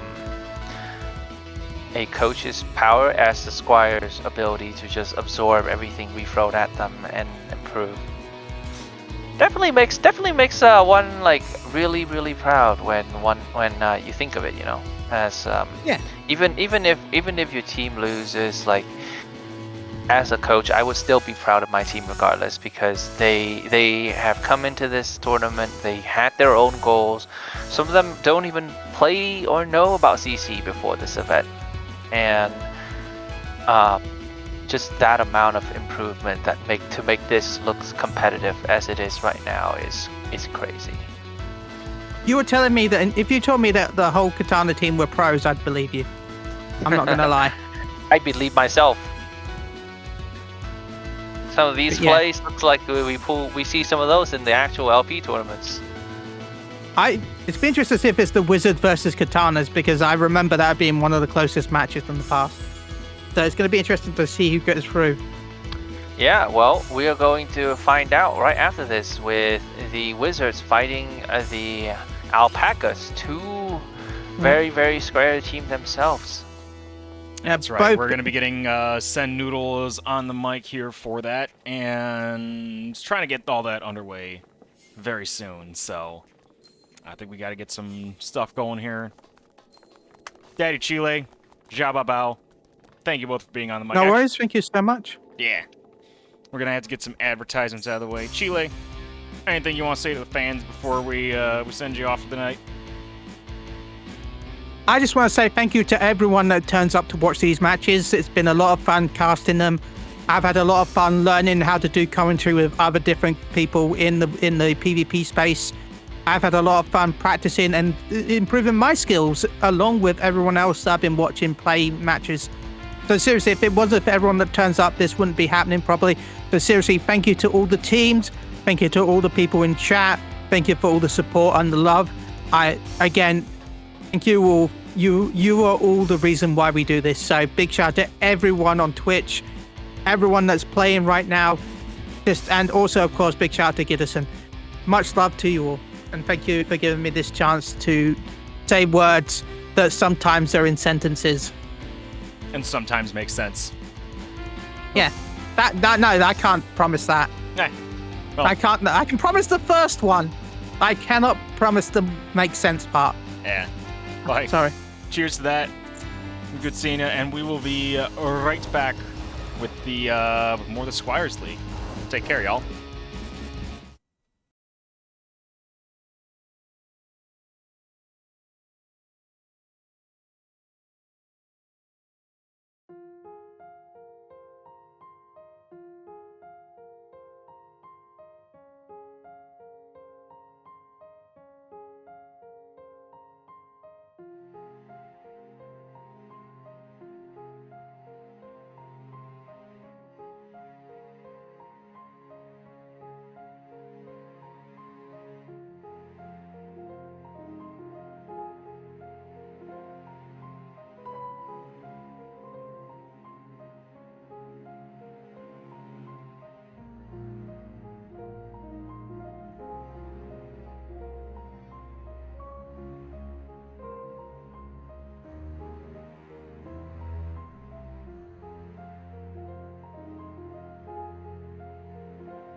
1 yonder. Oh god, that logo is huge. Hi everyone. After I'm done introducing our commentators, we will be showing that off. Do I even have the game audio on? We're so put together. Welcome to the third match of the Squires League semifinals. My name is Gitson Brand. I'll be your host for this evening. Joining me on the mic is going to be Said Noodles. How you doing, Noodles? Yo, I'm doing great. These games are great. Great to hear. I'm having a blast watching the Squires. Yeah. Well, joining you for, I think, like the third time in the league is going to be coach of the Dome and Dumpling dealers, Zhao Bao Bao, rejoining us on the mic. How you doing, hello, Zhao? Hello. I'm good. I'm excited. We got, what, 2 matches left, and it's gonna be really exciting to see how many things shake out after this. It is coming to an end, isn't it? Man, it feels like it was just yesterday I was just talking to my Squires. It's not been a long time. Yeah, we started this league on, what, the 22nd? Yep. Yeah, so not really much time to learn, but y'all have done a great job with the kids, honestly. Yeah, and there's been a lot of community activity as well. Like I've been, I've just been like really enjoying. I love watching new people get into things. You know, like it's just great. So like I've been hopping into like the Princess's Discord if I see a bunch of Squires like doing casuals or whatever, and like just it has really been just like it's really breathed life into the community when everybody was super dooming, you know, about like the state of the game. I mean, that's all we know for. Yeah. I think this is definitely like a huge drought for me because, you know, I'm both a PvP player and a PvE player, and again, that ultimate delay really gives me a lot of time to start thinking about all my PvP stuff, and this comes in just in time. But it looks like we are going to step right into Volcanic Heart to start. Rose, what is your thought on Volcanic Heart? I personally like the map, but I feel like it's my worst map. As a Bard player, I struggle on that map to like feel safe and to kind of keep track of where the fight's moving because it's such a small area that like people, and with the speed lane especially, like people can get around into positions so quickly that like you really have to be on the ball with how you're moving and line of sighting people. And it looks like both teams are running triple support, which I think is good for that map. Though there's only one heal down. There's the Dark Knight paired with a Gunbreaker and a White Mage, and then a White Mage with a Warrior and a Paladin. Which trio of that do you favor? I mean, I know my answers. It's always going to be the one with the Paladin. But yeah, like I'm the Paladin enjoyer, so I think Paladin with Warrior is just like a Warrior with the safety of Paladin is just absolutely terrifying. Like they can just fully become an animal and have so much backup, and like they have actually a ton of backup on that team with the White Mage, with the Dancer, with the Picto. You know, I feel like unless Astra had a double heal down. Like, if they had a double heal down, they might be able to send the Warrior. But that Warrior has so much support that it's going to be really hard to get through it with just the damage from a Dragoon and a Summoner outside of, like, LBs. I will note, though, that the Alpacas do have to play with a fill today. Drexel's coming in to fill. But as we're going in, we'll see how the Packers will play without their usual 5th player, Taki, on Scholar. Oh yeah, Taki was playing Scholar for them earlier, and Valiant Wing was playing Summoner. Yeah, both teams so are they have a little bit up more there. CC than in the games that I was watching them earlier. But we have the fight breaking out now. Yeah, we're experts immediately going into guard, but the Zori is trying to send damage onto Celia. Celia is walking away, taken really low, does get the pot, immediately runs back. Valiant Wang in the back line. Meanwhile, Drexel goes down first on the point. Invera is trying to stall, but I don't think that can do much, especially with how low their resources are right now. So they are backing up. Yeah, on such Early a short leads. map, they really have to fully regroup on something like that. But they are really far forward. They do have the white mage laser coming up in 5 seconds. Yeah, Adeline's They might going be trying in to though. make a play. Yes, everyone's trying to Oh. pile up on Valiant Wang. Does not want that white Michelle B for the Wizards. And meanwhile, Zori is trying to walk away, but does take a Picto beam to the face. Invera getting mini and walking away. Does take it very Oh, low, cracked. taken down.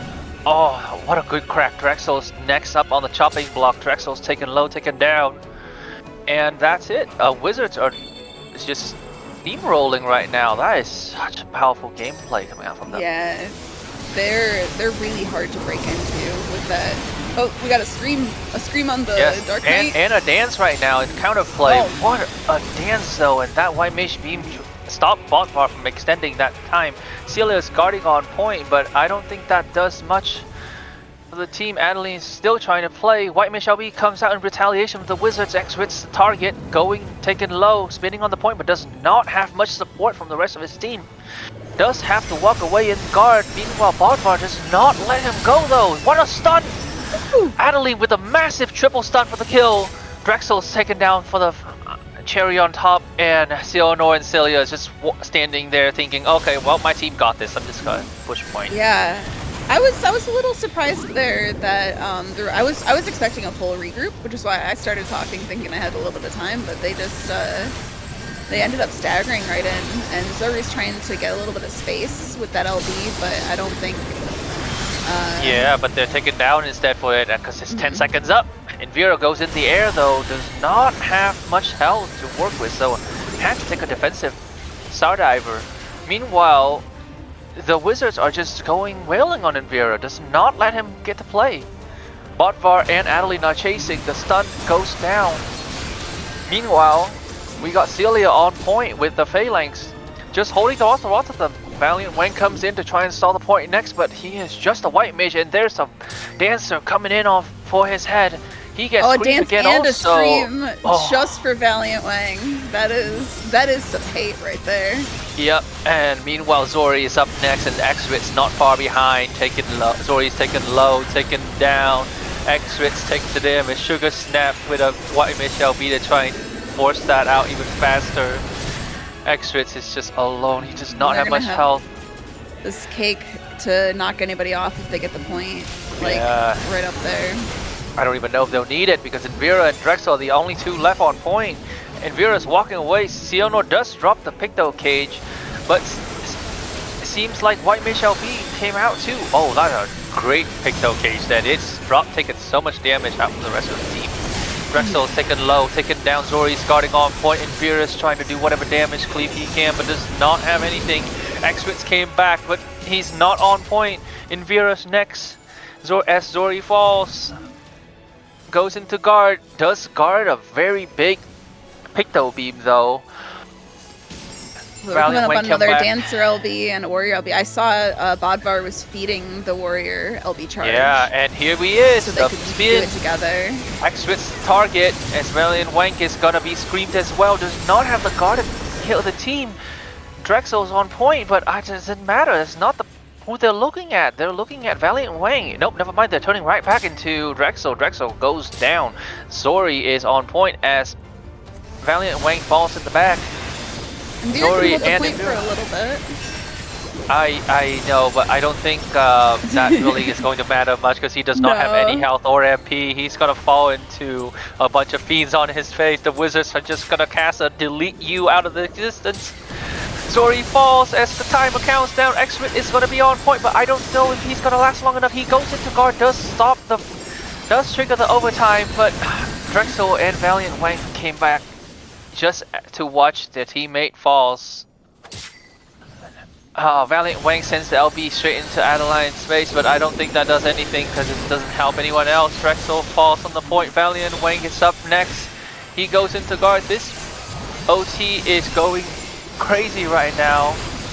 The Wizards drop the Picto cage to try and knock back anybody as Zori doesn't make it to point. Goes into guard immediately though. Does guard the White Mage LBs and Oh my god, this is some great livage coming on right now, coming from Zori. That Dark Knight LB is gonna pay in dividends because allowing his team to come back in time. No, because another There's dancer that LB dance. comes out. Yeah, Oh. I've been watching Bodvar. It was a covered dance too. His last couple of dances have been covered. Yeah. I've been playing with him. He's been calling for the cover, and I was like, "That's a Dark Knight that's coming out of LB. He's gonna LB that. He's a very smart dancer player." Some great heads-up play coming out from Bodvar and Celia right now.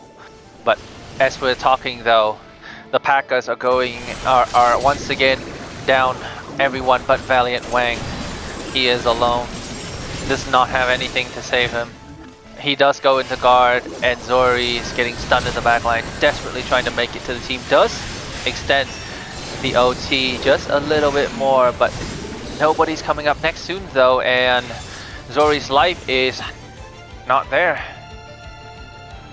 So Wizards would. it was Wizards definitely a would very last. good win by the Wizards. I think they could have ended the game earlier. They were really focused on staying in that corner, and if they had worked on like, if leaving the person on the point who already has guard down or whatever, and then sending their major damage on somebody coming in, they could have ended that earlier. Or if they couldn't do that, maybe letting the point walk back or something like that. What do you think? I don't know. I think this is I think the Wizards has a really hard comp to like dislodge. Mm-hmm. I feel like they need a lot more firepower, and I think they're doing exactly that because X-Rich is swapped off of Gunbreaker and going straight onto that red mage. Triple DPS? What do you think? I saw that in their games earlier when they were struggling to kill the I can't remember what the Marauders. They were Marauders? struggling to kill the Marauders after one of their players switched from Reaper to Scholar. They ended up swapping the triple support for the Red Mage. And they were able to do a little bit more damage. It seems like they're opting for that again to try to deal with the triple support. And I think the little bit of like being able to break through guard on Red Mage and punish a Paladin for covering because they don't have that crack. They don't have a Scholar. They don't have another Paladin of their own. So even just that little bit of punish might help them a little bit to deal with the how defensive the. Oh my god! I was gonna write down the team names. Yeah, the Wizards. I got you.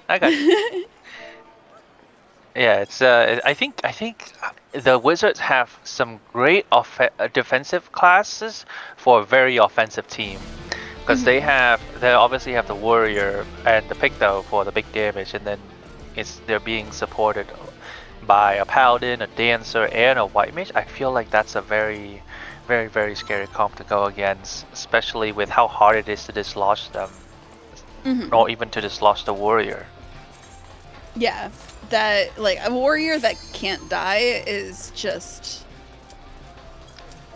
I am scared. Honestly, looking at that team, I'm scared, and I'm not in the game. Like I see that Warrior, and I'm like, they can run at me with impunity.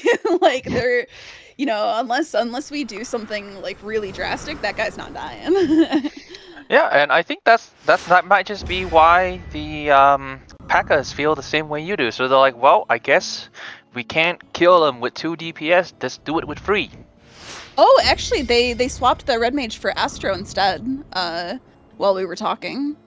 Oh, so okay. I think they're trying to just over-amp it and maybe protect themselves a little more. Yeah, it looks like they're going for a little bit more sustain, maybe with Invera and Direxo. That will be just enough damage to outlast the enemy team with how much, like, healing that Valiant Wang extras are going to be able to offer for Zori. But we are going into Palatia, though. We have not seen this map today, not for me at least. I think I saw it earlier when I was spectating the Alpacas versus Marauders. I think they played that for one of the games. I heard there was a 5-game banger, but it was. Well, we're about to find out if this is another banger 5-game set, as both teams are setting up right now. Early shields coming out from Xehanort, but nobody's moving. That shield's gonna fall away really soon here, and I believe that might just be the cue for the Packers to say time to strike. Yep, X-Fitz draw his first card. It is a Lord, but nobody's switching point. Drexel gets pulled immediately, takes a lot of damage to the face. Does go into guard, does walk away. Does the healing come enough? Healing is going to be just enough to keep him to get to the pot. But And cover is down. They looked like they did try to trade onto the warrior, but the cover's down. Beams are coming up in about 5 seconds. yeah, Zori And though. there goes the Dark Knight. That is very fast kill. And the Wizards just took the 50 point pretty much uncontested. I don't think there was any point where Zori could have stopped that. But the Rexels taken low, taken down. The Wizards are not worrying too much about getting Frog on point right now. Valiant Wang sends out that White Mage Beam to try and stall, but I don't think that does much for all, because all 4 of the Wizards are here in their spawn. Xehanort taken low though, taken down. That we did get the 50 break. Meanwhile, Bodvar and Adeline falls back as Zori is chasing down Celia, but it does not do nothing. Yeah, it looks like Umbra is going to go for a full regroup, but that does mean that they're going to be facing a huge cleave potential of the Astro, Dragoon, and Summoner LBs if they sync them. Yeah. But they do have the covered Dancer LB with the Warrior. Like, they have ways to get in and stop that. Yep, There's and here's Bodvar coming in. Dance, There's the cover. and it whips! They all fall back. Oh no, Drexel, I think might have just waited just in time for that to drop the Pally. The Bahamut. Adeline goes into guard, but nothing happens so far. Celia and the LB. Valiant Wang sends the White Mage LB onto Adeline, but nothing happens. Sugar Snap once again sends a retaliation onto Valiant Wang. The White Mage LB results is 0 death. 0 deaths, Yes. but Astra is much lower on resources. They're gonna have to back out and recoup. They can't keep fighting this and expect to trade well. Yeah, and look at what's happening on the other side though. They still have 2 LBs from the Picto and the Warrior. This is gonna be hard. This Warrior is about to go ballistic all over the Packers if they're not kept contained. Mm-hmm. What? I It's like do know they're a- supposed to. Good. What do you think is happening here? Both teams are not fighting. Are they waiting for LBs? I wonder if maybe somebody is lagging and one of the teams called for a full fallback and the other one's like, oh. Yeah, no, looks like we're looking for another fight. The White Zori's Mage going beams back are in. up. Massive pull, get 4 people, goes into guard though immediately. And Vera goes in, but White Mage LB finally goes out on the Bodvar. Retaliation picked the LB and White Mage LB onto Zori, but I don't think they are going to be taken down anytime soon. Adeline did pop the Warrior LB in the meantime, but I could not find a target. The cover is already down, and Bodvar didn't get in to get the dance. So if the Astra noticed that, they can potentially send Bodvar. Yeah, but Celia's now their target in sight though. Celia's just going to guard a little bit too far away from the rest of her team, and Vera's going in the air. That Stardiver had Celia's name written all over it.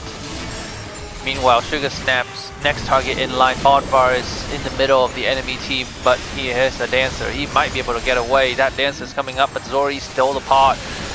Damage coming out of guard, and Bodvar goes down. Ooh. This is a tricky situation with 45 seconds left. They have time to regroup, and if Astra wanted, they could not push the point and leave it right next to this finish point here right now. And I don't think that Umbra would be able to stop them. But I Yeah, think but Celia's gonna try anyway. Celia does have the Phalanx though, goes into guard. Here's the Dancer LB, here's the cover, here's Paladin Phalanx, X-Rit's the target. Valiant Wang's coming up next on the top end block, goes down. And meanwhile, Sugar Snap's just dealing with Zori. Doesn't matter. Going back though, Invera's the next target in line. Nobody's here to stall the point for the Packers. Oh, Zori's finally shows up. goes into guard though, but Zori and Drexel are pretty much alone in this case. Warrior Beam, White Mage Beam goes out, and that is a wrap for the Wizards. 2-0. Yeah, they looked pretty dominant through the whole game. There was a little bit of comeback there. I don't know exactly what happened when both teams kind of just waited it out and let the point recenter. I think it could have been lag related. It could have been, you know, miscommunications, or maybe both teams were just like, okay, let's take a second. You know, let's figure out our plan, which is what I would hope for from a new team. To if you have the breathing room, take a second and plan. Drug test that whole team. Oh. Yeah, I did notice though that every cover was basically saved for Bodvar. So if I were Astra, I would be watching that and I would be looking to send the White Mage. I think because there's so many other like I think the Paladin is mostly looking to cover the Warrior and the Dancer.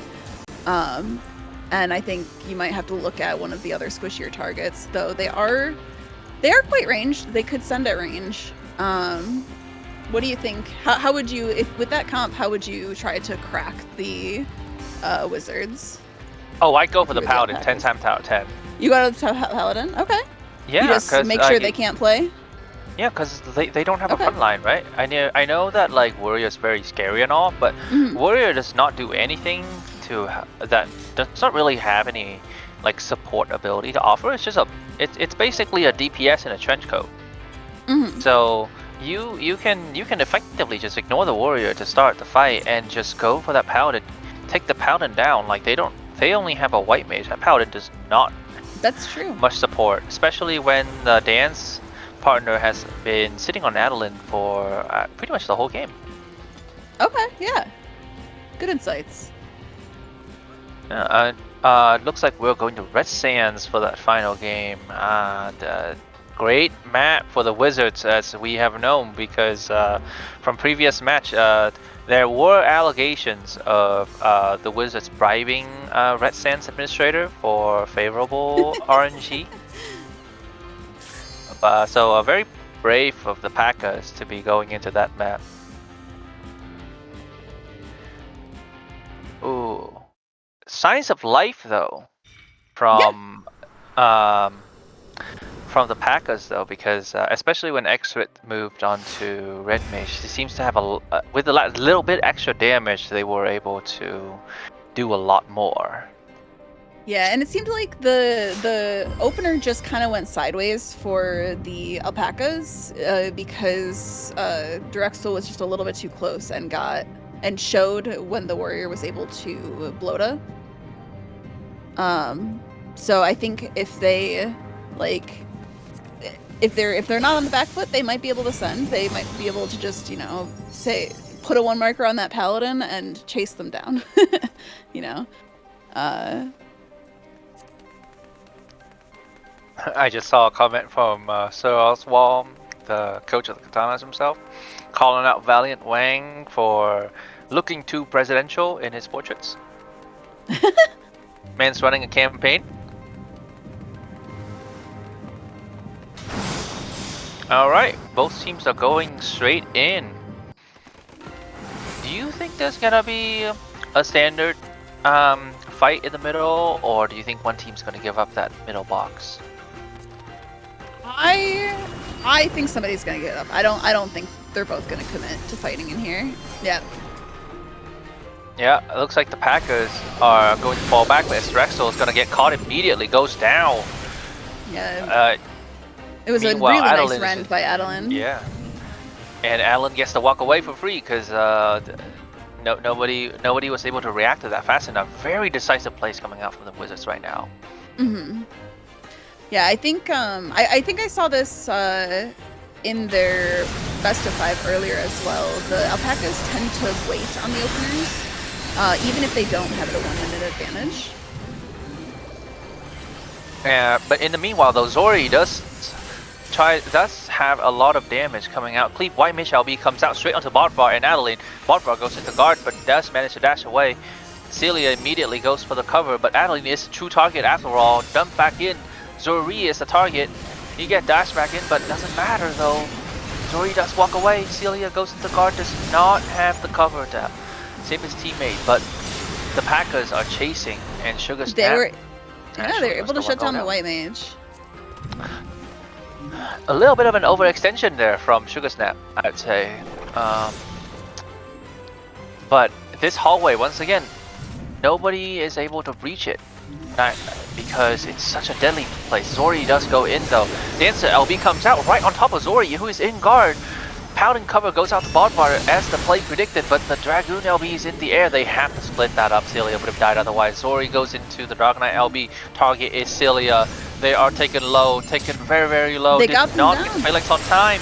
Sionor does drop the Picto LB case though, going into Zori, and meanwhile, yeah, Astra's very low on resources here, even though they are up a person. There's a scream coming out onto Zori and Envira, who are both out of mana. They are both walking away though, because they don't have the other team does not have the damage.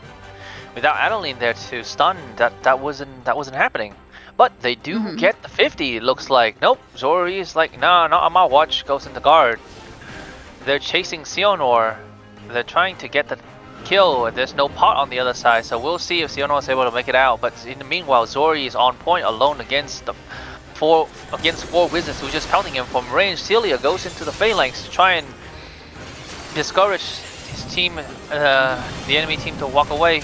They finally get the 50 as the fire goes up and the water falls down. Valiant Wang goes into guard though. Getting focused hard. Zori is going to get sent White Mage Beam, but does not happen. Valiant Wang gets the kill into Adeline with that White Mage. Dancer LB is ready. It looks like they're backing out though. Yeah, it looks like they did. Like it wasn't that the they decided the Packers have spent enough of their LBs that they could just walk away. They do still have the Dark Knight, Astro, and Summoner if they. I know Zori has a tendency to go in and use that for damage, so they might be able to use that for their advantage. Another but thing that we they really have to be mentioned careful of the Dancer LB. They have to make sure they get off the Dark Knight LB before that dance looking. goes out. Marvar's dancing. The cover is already here. Seal is taken really low though. Drexel is the target. Falls down once again. Astro LB was not enough to save him. Zori though, in the meanwhile, on point. They traded for Does the get a pick, counter kill. Yeah, Adeline though goes into a scream onto Zori. Zori is going to take it very low. That Dark Knight LB has already fallen off. He does not have much support. Falls down. Valiant Wang is next up, dashed in very, very valiantly, but not really staying that much because he's still a White Mage after all. Yeah. And Vera is now being chased. Does manage to get out on the speedway, but they have enough time for a one last regroup. Zori go in and they make a Hail Mary play. Here we go. Is it try to send Wizards the once Paladin? again. Yeah. Invira goes in the air. Paladin has the phalanx. They phalanx first, yeah.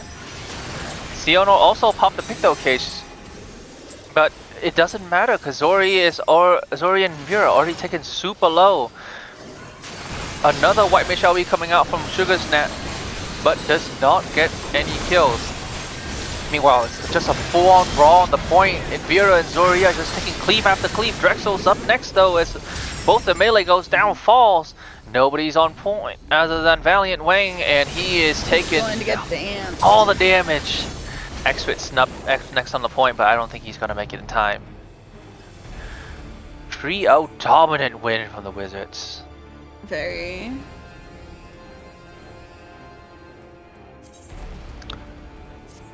Very, very, very well played, and that does set it up for quite a banger final if we look at it.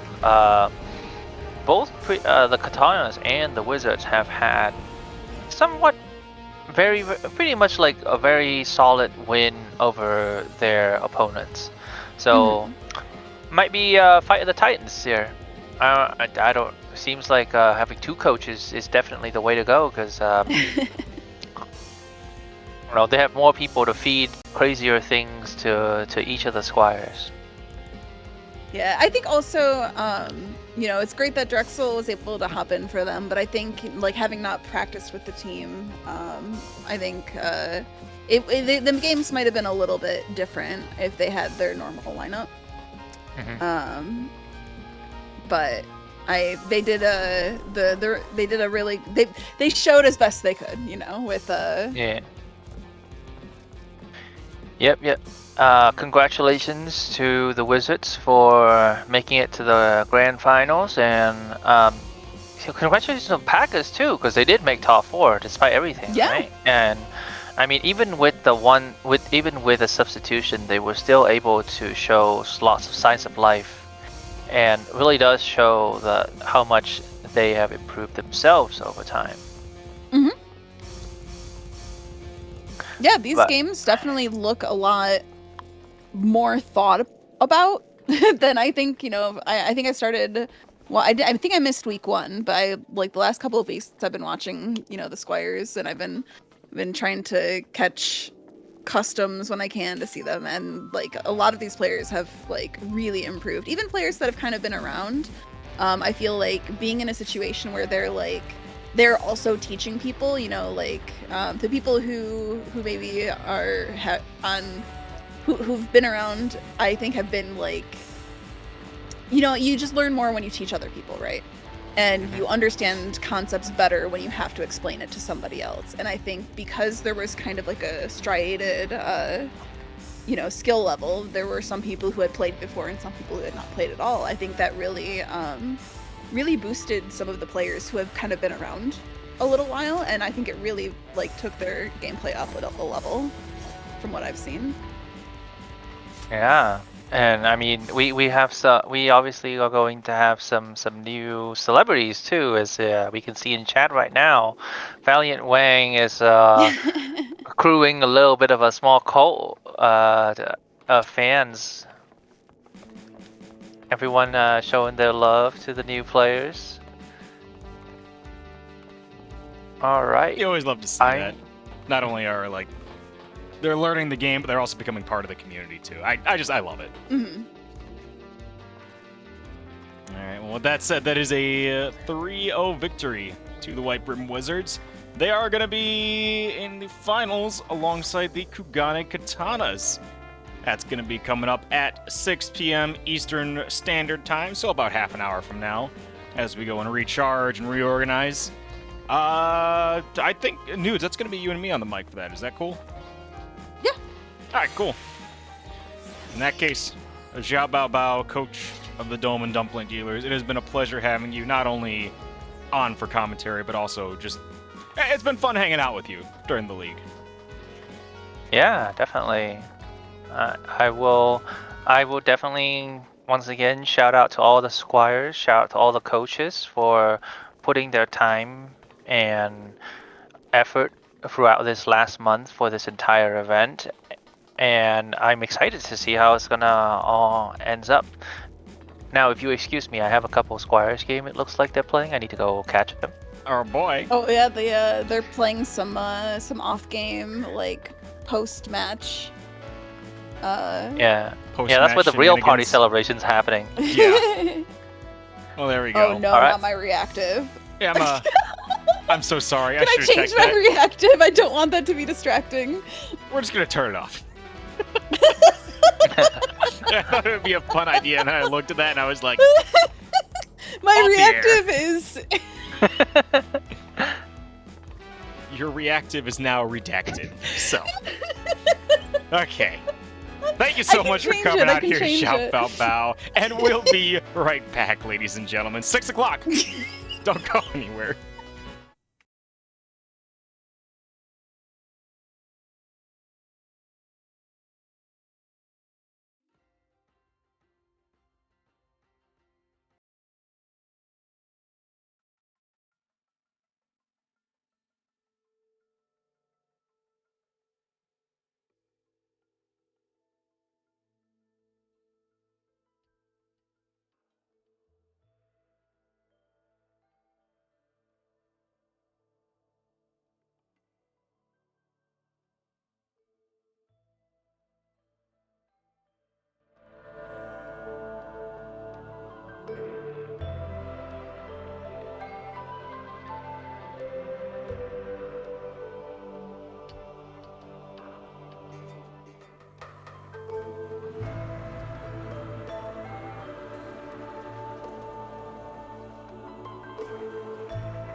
Ladies and gentlemen, welcome back to the Squires League. Oh, let me make sure the audio is all good. My name is Gitson Brand. I will be your host for this evening. Joining me on the mic for the finals is Send Noodles. How you doing, Nudes? I'm doing good. I'm excited to watch these finals. Yep. It's been a long time, so we're just about to wrap things up here with the White Brim Wizards and Kugane Katanas. I don't know if these teams have played before. I believe the Wizards lost to the Katanas in week 2. But since then, they've really gained their footing and now are at least guaranteed a second place finish here. So props to them. What are the prizes anyway? It's all gil. So the way we have the rewards working is every team was earning money throughout the round. You know what? Let me just pull up the bracket first, because I think they'll make, well, hang on, wait, I have an idea. Where's I'm just gonna where's the display capture? Bam, pull that up. Squires League. Yeah, there we go. So group stage, right? We did a whole round robin tournament in which teams played their matches. They either won, they lost, whatever.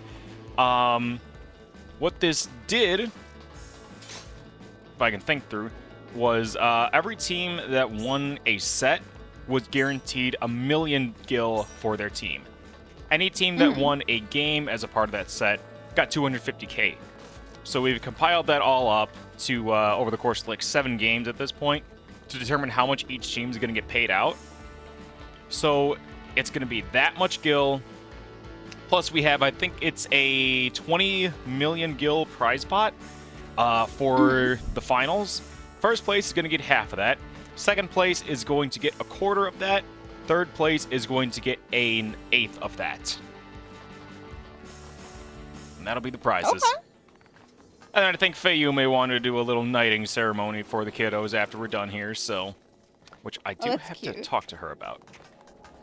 I will say, since the very beginning, I've just thought, like, calling them Squires is just so adorable. It's just so cute. Yeah. I really love the theming. Well, because, like, you need a name for this stuff, right? When it's like, you can't just say new player PvP League. That's boring. Hi, Gitson. I'm here. I'll join you for the last one. Hi, Faye. How you doing? Good. You are quite loud. Oh, I'm really loud? Sorry. What is going on here? Oh, my God. Thank you. We got an anonymous gifter giving a ton of gift subs here for the finals. Thank you so much, dude. Oh, wow. Another Wow. 5. Whoa. Jesus, thank you, man. Thank you so much. Man, woman, whatever you are, you're awesome. So keep doing you, man.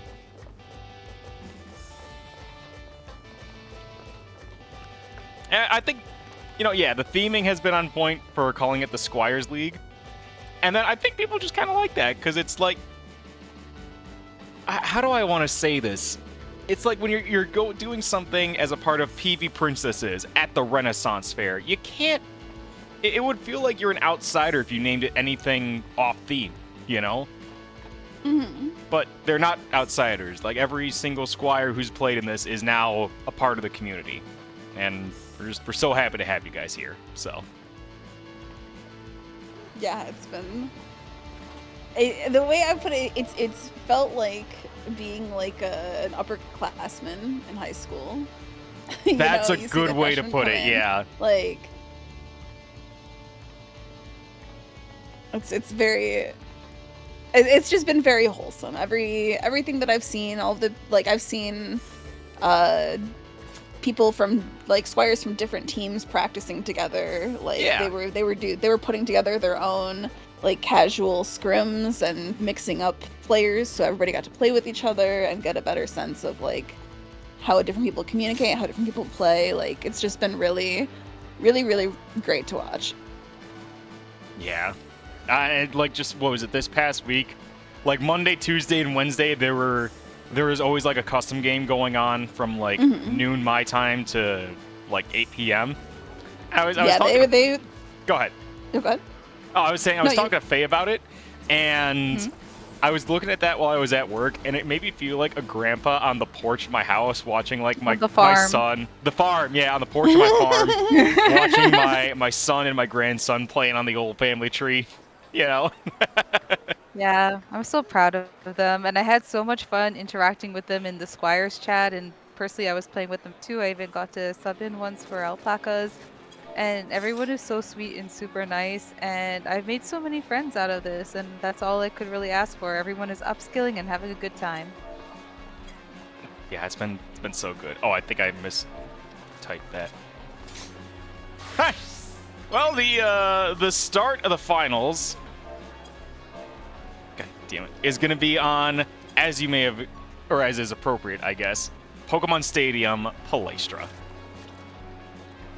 Ain't that just swell? Let's go. I think that's a fitting map to start on for the grand finals. Yeah. It looks pretty royal. Pretty royal, and it's pretty fair, right? There's no gimmicks, no nothing. It's just, are you better than the other person? Let me see. Do we have everyone in here? It looks like we're all good to go. And that is a lot of spare members to go. Holy. We got the photographer in here, we got the coaches, we got the players. I think I should probably join too. We're full actually. Okay, I'll just talk during between sets. Yeah. Here to take photos. Oh, we got 2 photographers in here. Okay. Okay.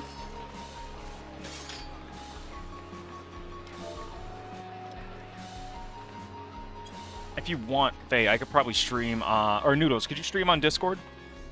Yeah. Yeah.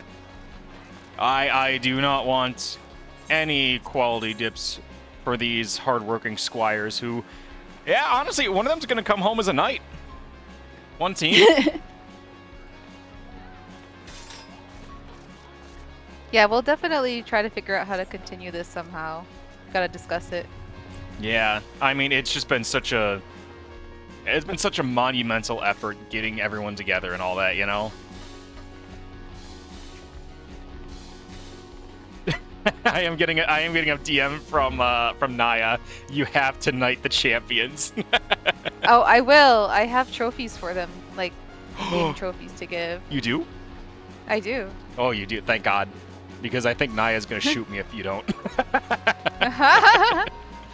I will knight them too with my very super special emote that has like a sword and everything.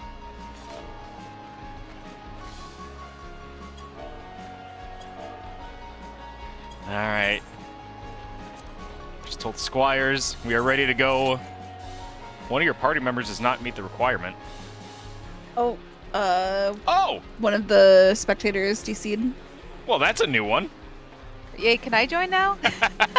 It is a wheeze. We do need them in here for Oh, okay. for photos and everything. I'm sorry. It's I guess it's a good problem to have, right? We have so many people looking to spectate, we ran out of seats. Just like FanFest. Oh, Cassie said that they'll give me their spot. That'd make it easier for me, yeah. Yeah, if you want to go ahead. I think I still got the party finder up. Okay. 1 second, I need to find it. Ghost in. It's in private, right?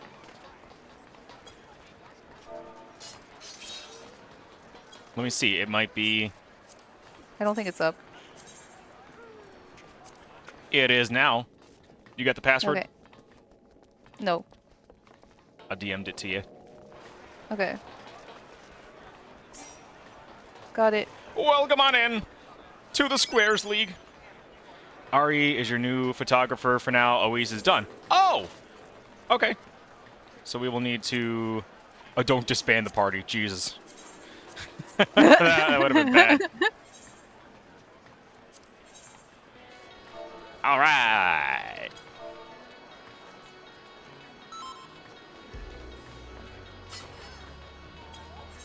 There we go. We're going to go to Palestra. Gonna give some good luck smoochies to the Squires. Okay. And we're gonna be off to the races. Oh, man.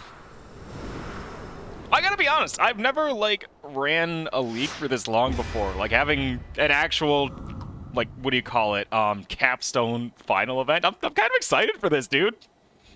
Yeah. Kind of excited and kind of buzzed. I've been drinking Miller during the whole tournament, so... Oh boy. Tipsy Gipsy Goodson. Yeah, buddy. Let me make sure that this is all correct. That is indeed the White Layout Brim Wizards. Yeah. I made sure to switch it. That is indeed the White Brim Wizards on Astra. Portraits looking on point as always. Versus the Kugane Katanas with their Eastern-themed glands.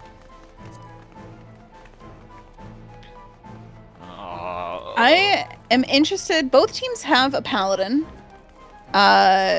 One team has double guard rip. So, and the other team only has the single crack on the paladin. Yeah. So I'm curious to see how these triple support comps will line up. And it is interesting when you think about it, because I know Muffy has kind of been known for being a live lord, so not so much for their offense.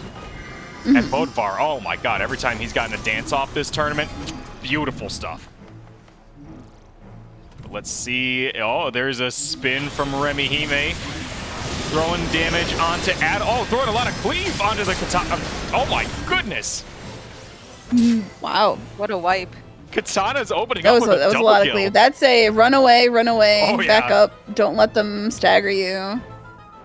As the great King Arthur once said, run away! They did a good job. They got out. Like, recognizing that you have lost and you need to leave, and like not having more people fall, that's very good. Like that's something that takes a little bit of practice And even then, to look at recognize this. those situations fast enough. They're right back in there with Adeline going in with that Bloodwedding, that Rend, getting a huge hit on the Ghost, not able to find the kill. Now kind of being run down by the Soul Survivor debuff, covered by Celia. We're still 5-on-5 here, but oh man. Umbra's lower on mana at the moment. They're down a guard, taking down the Black Mage. 4v5 in favor of the Wizards here as Adeline And a pops big that. scream Ooh. onto the Paladin, which I think that was a great call. You don't want that Paladin to be able to play. You don't want them getting that LB to go along with, you know, a really sturdy push with the Dark Knight and Astro. Right. And I mean, I think the Paladin LB is going to be up for the next fight anyway, but there's a theory in like the Warrior Paladin matchup where you want to disconnect your LBs, otherwise you're just going to lose on the Warrior. So once you get it at 90 seconds, you have to rip it, and I love using it for tempo there. Yeah, that was very good. And, you know, they turned it around. They did lose lost that 50 touch. Oh, we're going into another fight. Astro B popped early. Oh, there's Bodvar with the dancers. Yup, but going on to Opal. Opal the only one seduced, but they are an LB. Muffy, though, getting annihilated. And Celia, both Paladins getting knocked out before they can use their LBs. We're still 4-on-4 here. 4-on-4, pretty even resources. There is a White Mage LB for Astra, but I think they're waiting until they can sync a little bit better. Yep. Remihime putting as much damage onto the Pictomancer as possible to box them out. And it looks like a clean push for the Katanas here. Oh, but we are in mid. It's just looking like another opener here as Sealnor pops. Oh my god! Whoa. Sealnor, that was a beautiful, beautiful the stun. snipe on the Ghost. It's not enough, but god damn, was it close. There's the scream onto the Dark Knight. They are covered, though cover's about to wear off, and that team is looking a little bit cooked. They really had to focus on trying to. It seemed like they were really focused on trying to keep their Dark Knight alive, and they weren't able to get any kill trade backs. Oh, and it might be the case here too. Opal kind of in a 4-on-1 situation, forcing Umbra's hand as they had to take this fight off the point. And Umbra's going to come out on top, but they're going to lose the 50 break. Oh, and a Maisuke casting too much, not able to heal as Bodvar gets one extension on the Seduction. It's Opal. And oh my god, look at that. Astra is already 90% of the way there. They're still pushing. Someone from Katanas has to get on the point. It's Muffy. Muffy and Opal both getting cleaved on the point with Opal going into Eventide. They're gonna have a Astro and Dragoon LB combo here potentially to turn this around. Yeah. But somebody needs to be on the point. This is where it gets tricky, especially with new players. Is everybody's really anxious about the point, and you don't want to clump up. Mm-hmm. You know, you gotta trust each other to talk about who's on the point. Ooh. Yeah, oh man, they're making me nervous. Oh, especially you know, when you're 2% from losing like this. Oh, it's so stressful. Because Remy's getting low, has the back foot, and it's too long to get back on. I think there needs to be a highlight of Sealnor's in that mid fight. I think that was a 5-man. Oh my god, what's it called? I don't know if it's called like Medine. I think that was a 5-man Medine. That was a really good start to that. Yeah, just a way to start that engagement. Because oh my god, it is just White Mage Laser, right? Yeah, it's huge. It's huge. If you buff it, like, even just with one buff on it, I think it's as much damage as White Mage Laser. Oh, man. So that is... I think it might be a little bit less wide, but it's still quite wide.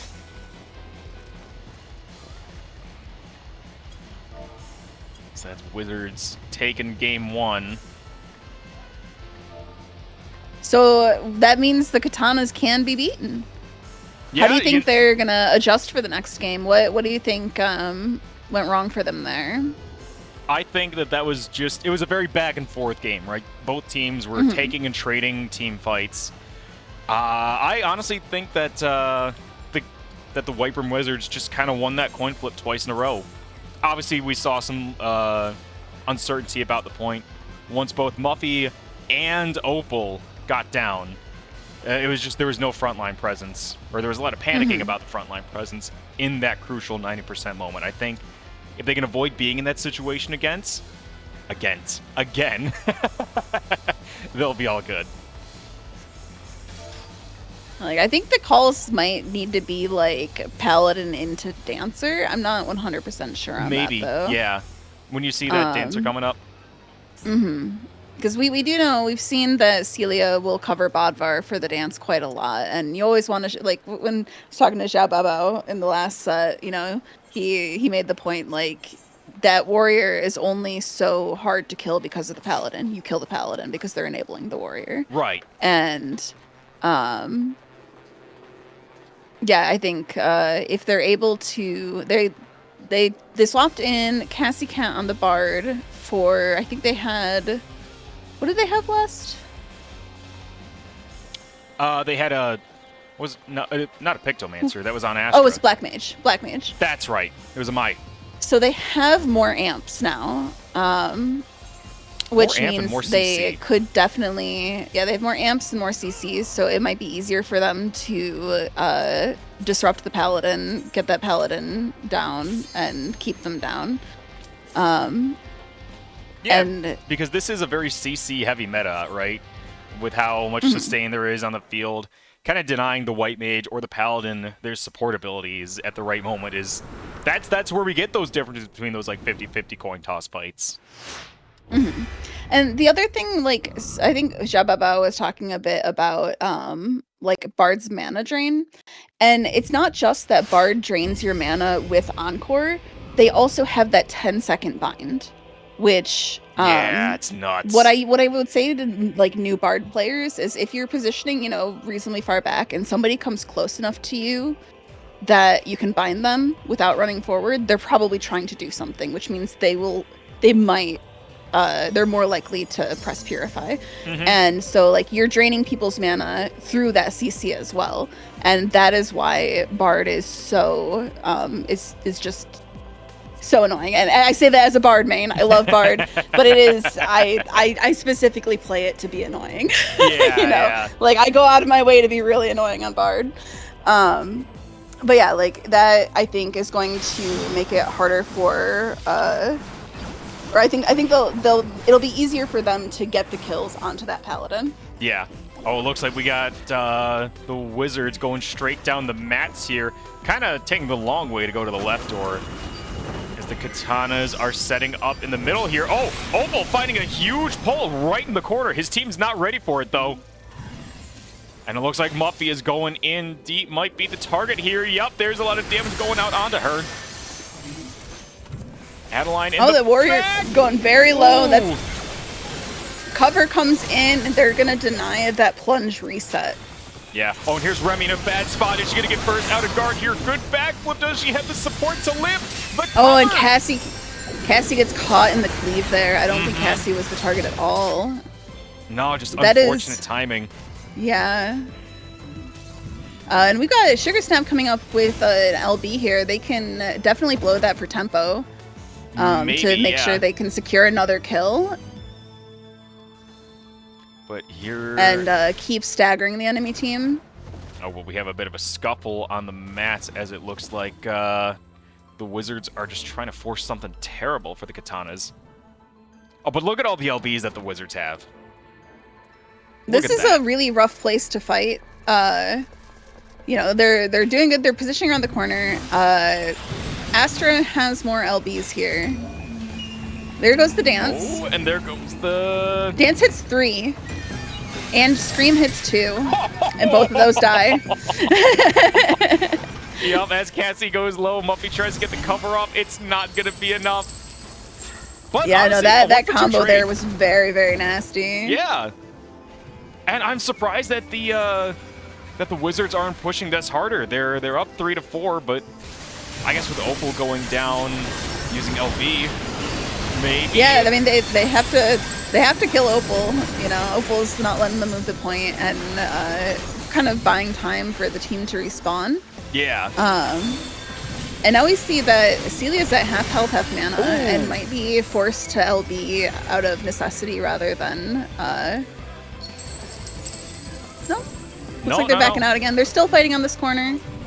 They're being patient. That's good. Yeah, it's a corner that the Katanas can Astral kind of Beat goes out. There we go. Bodvar's down. They send Bodvar fast. 5-4 in favor of the Katanas, who are at an advantage here. Oh!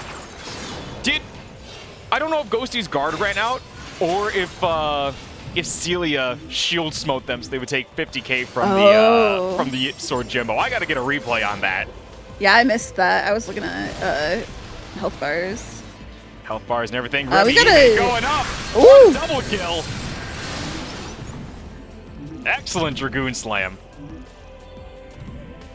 All right, this is looking very good for the Katanas. They can go around picking up some coins, get that LB economy back under control. And with Cassie's LB rolling too. Just gotta stay near the Dragoon and the Astro, and that could be huge for them. Celia gets chased down and staggered. I don't know exactly what was going on because I'm not that great at spectator mode, but I think that Celia had been running for a while and was coming through that door like right as Umbra was pushing past it. Either way, that is a huge catch for the Katanas, as now Bodvar can't go in for free and get his dance off. But it looks like he's trying to set up for it here. Look at that. And Astra is they're respecting this so much. Look at how much room they're giving that man. Oh, and Bodvar goes down. Opal maybe next. No, he's got the LB. He's got the LB, he's screamed, but they're gonna have this the Dragoon LB real soon. Yeah. To keep up. God. Because they can still kill that paladin. Like I would be looking at that paladin, kill them before they get their LB. True. That is a great target right now. They don't have their mitten out. There's a 10-second window where that paladin's vulnerable, and the Katanas are gonna take it and take Celia down. And there's the Astral Beat to just win more, just keep winning. They lost like. I don't mean that like as a bad thing. I mean like that's how you finish out. That's how you finish those kills. That's how you push it in. That's tempo, baby. That's what we're here for. Yeah. Oh, and we're gonna see a 100 finish from the Katanas to make it 1-1 here. Brilliant stuff by the by Umbra. Both teams played very patiently. Yeah. Yeah, What like an this- exciting I was very final. impressed with how they were posturing around those corners. Those are really scary corners. Yeah, I think let's see. I gotta remember who's who.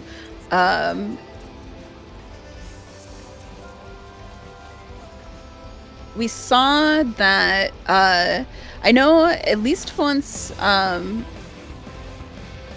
there was. So they're more wary of Bodvar, I guess, is part of it. They're definitely way more wary of Bodvar. And I know, I can't remember if it was in the first game or in this past game, but I definitely did see Opal pre-pump LB when they saw the Dancer LB coming. So I think they're ready to deal with it now after the first game. Yeah. And it's going to be a lot harder for him to get any opportunistic picks on anybody. And that's like one of the big problems, or I don't even say one of the big problems, something you have to deal with when you make those huge game-winning plays with a strong combo like Paladin and Dancer, is the enemy team's watching you in a tournament like this, right? They can kind of plan around what you're doing and talk about it beforehand. And the Katanas did that beautifully, where I think Opal was the only one to get seduced, and all the Katanas just backed up way further than you want to when you're taking that corner. Mm-hmm. And that kind of make a play, then the enemy learns a counterplay, then you counter that counterplay. That's seeing that in real time this past month has been amazing. Mm-hmm.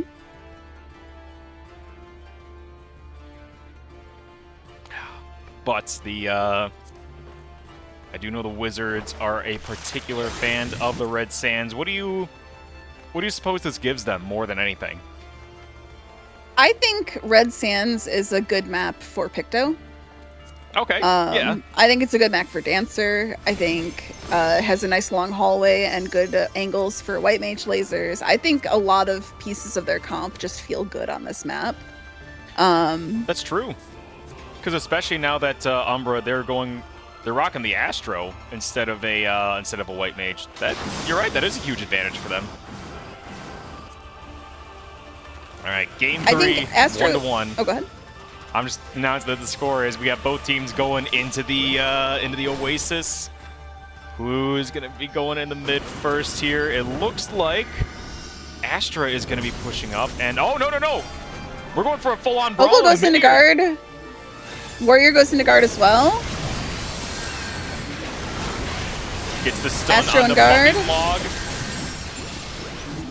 Yeah, I don't know if Adeline was on Paladin control duty there, and that's why they put the stun on. But, oh my god.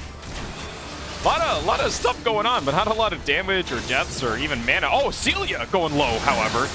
What's happening over there?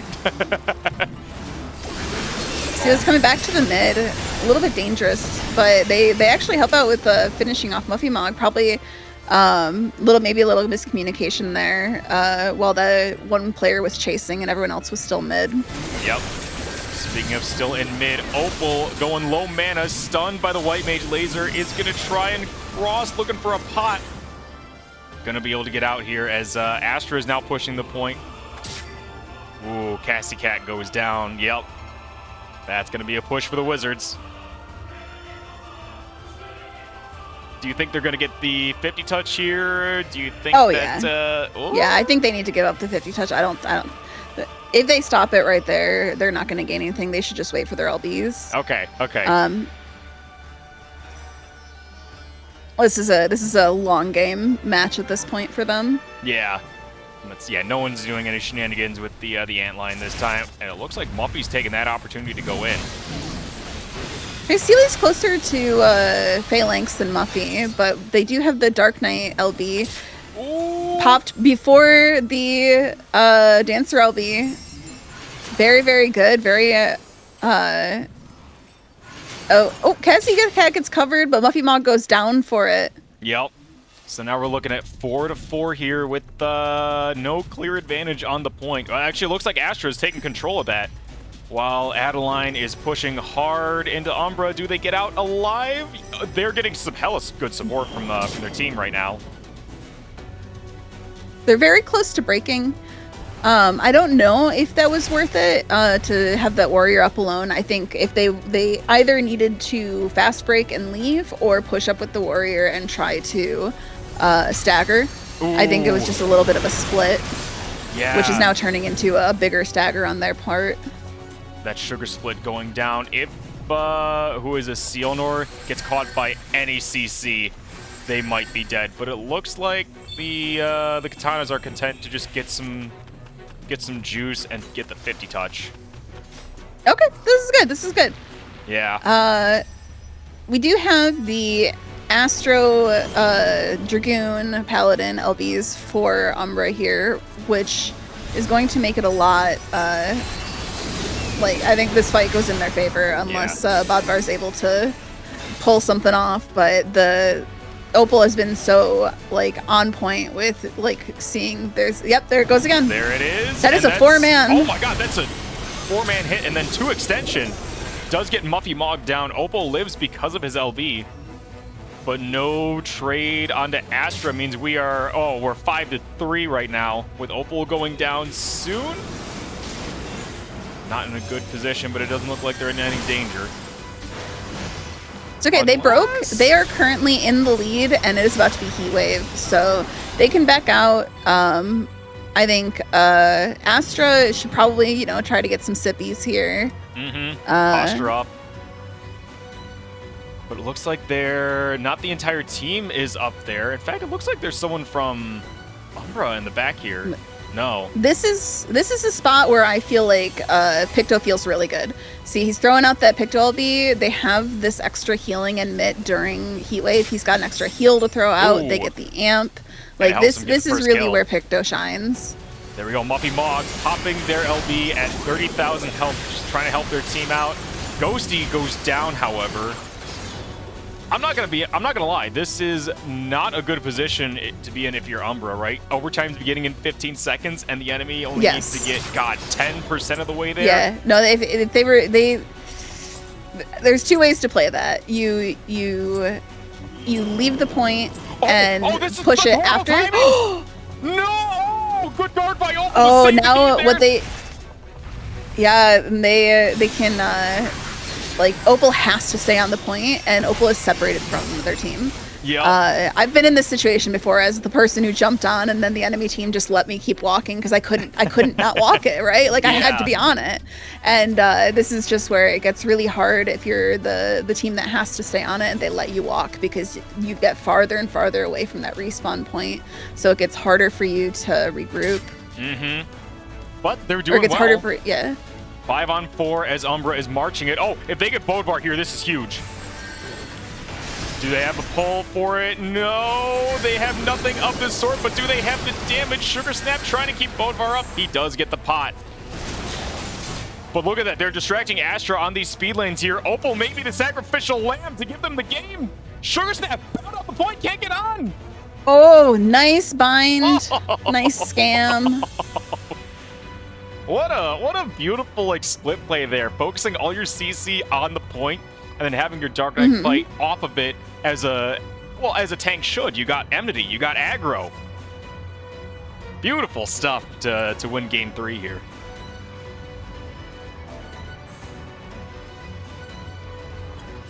Yeah, that was that once they were at that 50 and they were fighting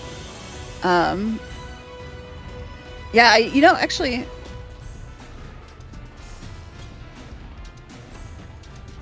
yeah, I have heard that one of the reasons it's so hard for these teams to fight the Katanas is because their support players are so strong, and I'm really seeing that. They Opal was ready every time for Bodvar's LB, and I think Muffy Mog, I might have been able to phalanx the Dancer LB, but they didn't need to in the end. But they are prepared, and they're not stacking together as much. I think they did get hit by one big 4-man dance, but otherwise they've been doing a really good job of letting one person take the hits and everybody else supporting them. Yeah. Between that and their just general spacing, I think that's why they're able to, I don't want to say mitigate how well the Katana support is working, but I just, the Wizards are doing such a good job of, obviously you got the Picto, Dancer, and White Mage on your team. Just spread out. Don't stack up. Mm-hmm. But it is the Wizards' choice of map for Game 4, and they want to run it back to Red Sands. Okay. As that happens, I got a Twitch alert. Move out, maggots. Time to die. Let's see if that happens.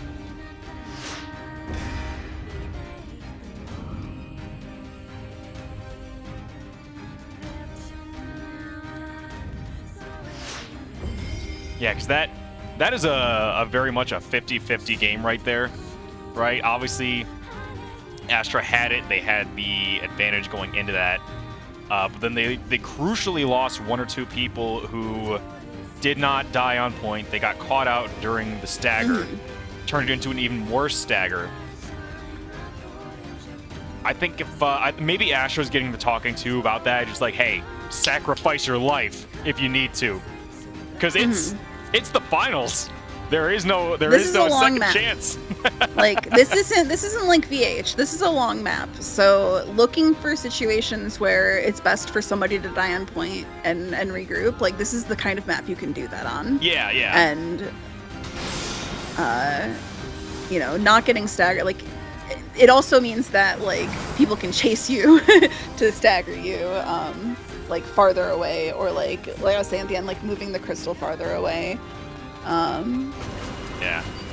Oh, here we go. Showdown in mid as Opal goes up. We're looking for the suck in this cleave corner here. There's no victims Warrior and there's goes no into follow-up. guard. Oh, they sent that goon as soon as they went into life. They were like, let's take that damage out. Yeah. And I think that was a good call, because you know we were saying like these support players are so strong. Like, what if they just don't have damage to back them up? Oh, you know, and can look the at three that. of them? Yeah, no, the Wizards definitely got a good talking to, right? As soon as Cassie Cat got low, Muffy covered them. The White Room Wizards immediately switched targets to the Dark Knight. They're not even going to waste any damage trying to chase a kill they know they can't get. And pressuring Cassie after, because you know they don't have any guards. Dude! Oh, they're not letting that Dragoon play. As soon as that Dragoon went into life, they were called. I watched. Finish it.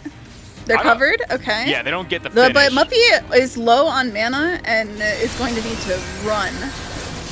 Yeah, and even if not running, like, honestly, Astra just playing fighting here. Ooh, hello, Mr. Sabotender. There we have a stun. Celia still on! Oh! Yeah, Muffy decided to go back in without mana to try and contest that 50 there. And they shared the... Just the 100,000 needles. The evil cactus, yeah. But because they didn't have, you know, any HP and Celia did, that was... Yeah. We're turning back around. Going back the other way. Because Celia did go down while I was talking. Yeah, both Paladins. So it was... Both Paladins went down. It was 4v4, but somehow the Katanas managed to push it all the way back to mid. And it looks like we're just going to have another opener, this time with limit breaks, ladies and gentlemen. Almost a full Exodia on each team. It's up to people to sequence it, right? There's the Astro LB. It does not hit the full team.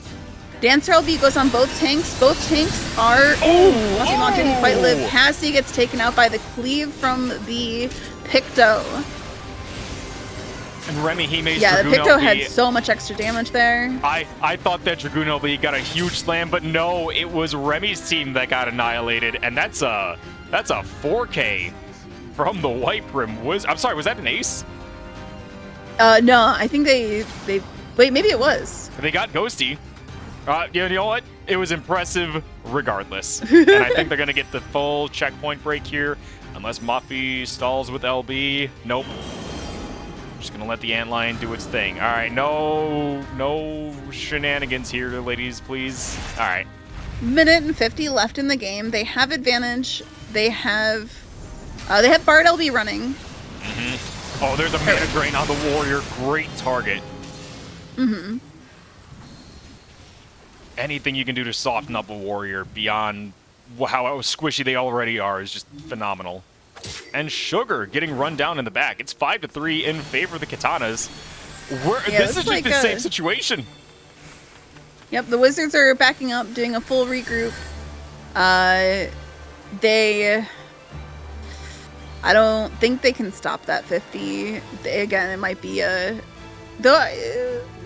It might not even be a goal, right? Because you've already broken the 50.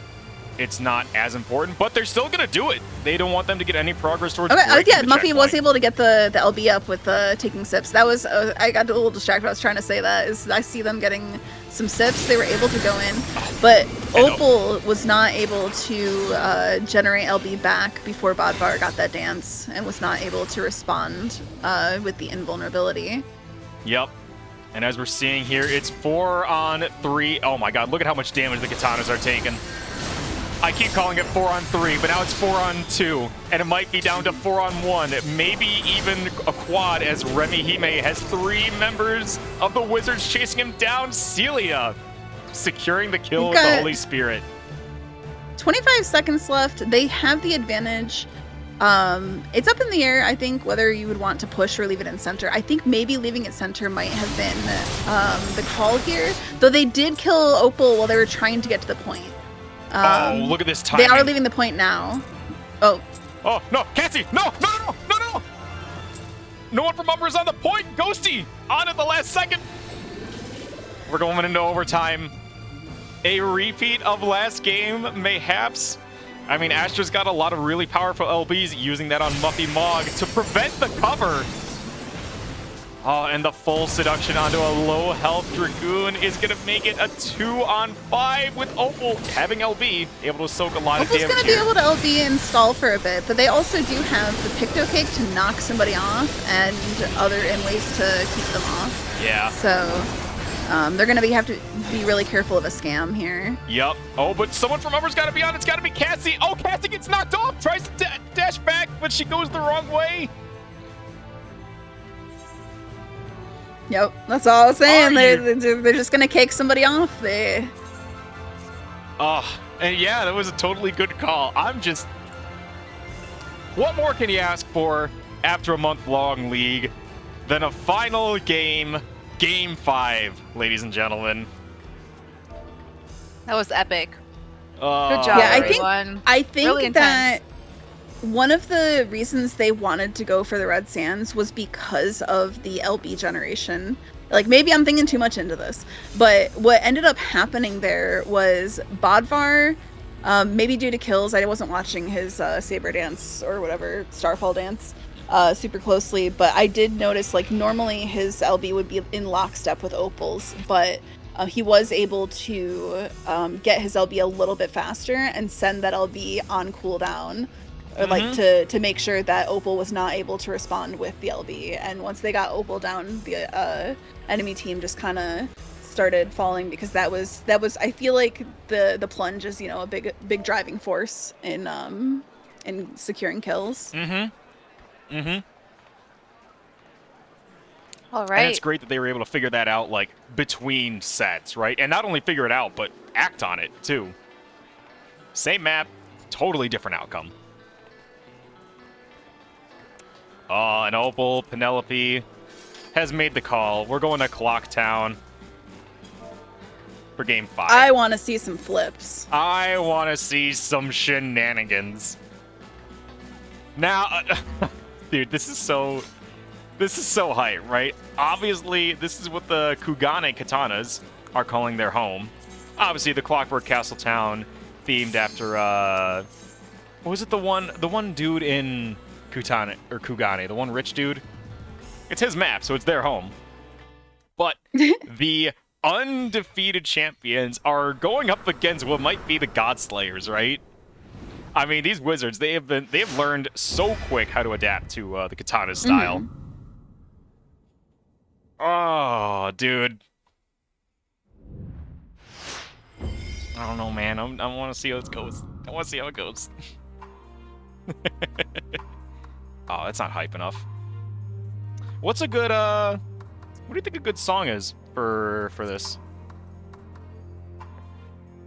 Silver Scrapes. Silver Scrapes? You would recognize it if you heard it. Anybody in chat recognize? No, like a Final Fantasy one. Oh. You know what? I got it. I got it. The song that happens during boss fights. That one. Maybe? I'm thinking, yeah, the one from Shadowbringers. We'll put that on. Yeah, that one. That is, it's got such good energy. I think it's very fitting. This is the final boss fight. Mm-hmm. It really is. Yeah, this is Game 5. Kugana Katanas versus White Brim Wizards. Katana's going straight down the mats, catching Bodvar. Bodvar in a terrible position right now. Might need a cover got from broke. Celia He got to cracked. get out here. He gets out for free. He covered. Adeline is now the target. Ooh, but do they get That was the a trade really already? good swap. They did plunge the paladin, but they did call the warrior, and I think if I were that warrior, I wouldn't be I would have thought they would go for the paladin. Yeah. It looks like we're still fighting, Yeah. and Celia goes down.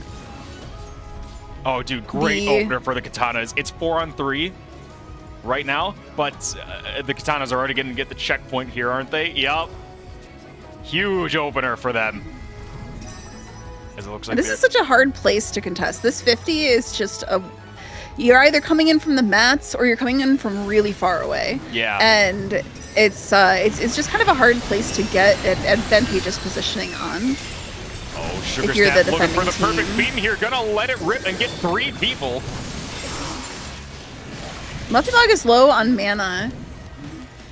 Yeah, but they are in a pretty safe position here, so they can either come back in for a quick cover and get out, or they can just hang back and kind of use Paladin's ranged abilities.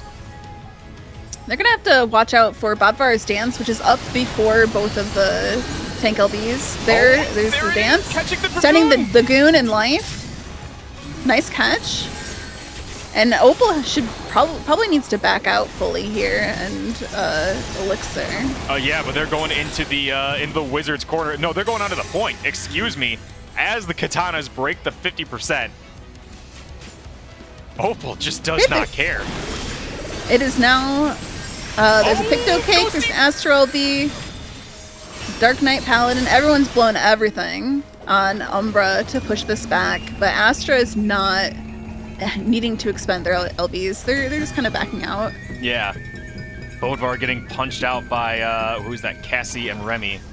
As Muffy Mog, yep, dying on the point. That's what we like to see. Your team is down, you want to avoid the stagger, die on the point. Dude, they're learning. They're learning so well, Nudes. Yeah. Oh, let's see. Does Opal try and stall the point here? He does have an Astro in the back. Yeah, Astro in the back, and he's got the Warden's Pay on. It's a 4-on-5, but I really like the decision to go up here. Goon is in the air, but it's on top of a team that has Phalanx. I guess Phalanx. The Goon is small. Oh no, Goon small, no guard. Yep, and getting not pulled back in. It doesn't look like he's the main target. Yeah, it looks like things might have gotten a little bit. Goon is small again. Oh no. Bodvar does. Bodvar throws out an LV. Okay, they gotta watch for the eye again. Careful, careful. No minis, no lookers, no no minis, lookers. Okay. Oh, and here we go. Bodvar kind of going deep. Does get a guard on a huge chunk of cleave that the Katanas have. Katanas, whatever. The teams are panicking. I'm panicking. It's just there's so much going on right now. Minute 30 left as the White Brim Wizards are about to break. Well, maybe not about to break the checkpoint here. It's an even 5-on-5. With Sealnor getting massively burst in the background. Sugar Snap not able to cure them in time. Oh no, the cover wore off. Yep. Oh man, and honestly, yeah, no, Adeline just trying to get out, trying to survive. That may have been a die on point angle. If they do get out here, it's a miracle. It is. No flip shenanigans so far. No pulls, no nothing. As Opal is fighting on the point. Yep, just boxing out the enemy. Oh, Got a little bit more than 30 seconds left, and we're on Astra's side with Umbra advantage. Oh, that was a... And oh no. They're blowing their LBs to finish this fight. They want it over. Dragoon goes in the air and avoids the Dancer LB. And manages to come right down on top of his warrior as Bodvar also goes down. 15 seconds to go, and the Kugane Katanas are 30% of the way from winning the championship. Sealnor just going to try and stall that point as much as possible. Sugar Snap or Celia have to get on. Celia is... We're going into overtime, ladies and gentlemen. We have to see if I can roll. No, I Oh, can't get back to the match has point. got to be on. Nope. As soon as it starts, overtime ends. Ladies and gentlemen, the Kugane Katanas are your Squires League champions. No longer Squires. They are knights. They are Yay, knights. They're knights. And speaking of knights, it's time for me to knight them. So where would Yeah. you like that to be, Gidson? For the pictures and stuff. Beg your pardon? Where would you like the pictures for the knighting to be? Like That where is- location? Here? Right here on the The plank? Probably dueling here on the arena. Dueling Oh, arena, dueling- please. Dueling arena? Okay. Yeah. Yeah.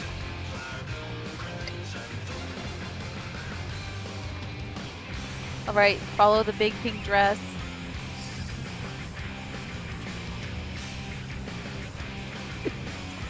Henceforth, they shall be knights. Or I guess samurai?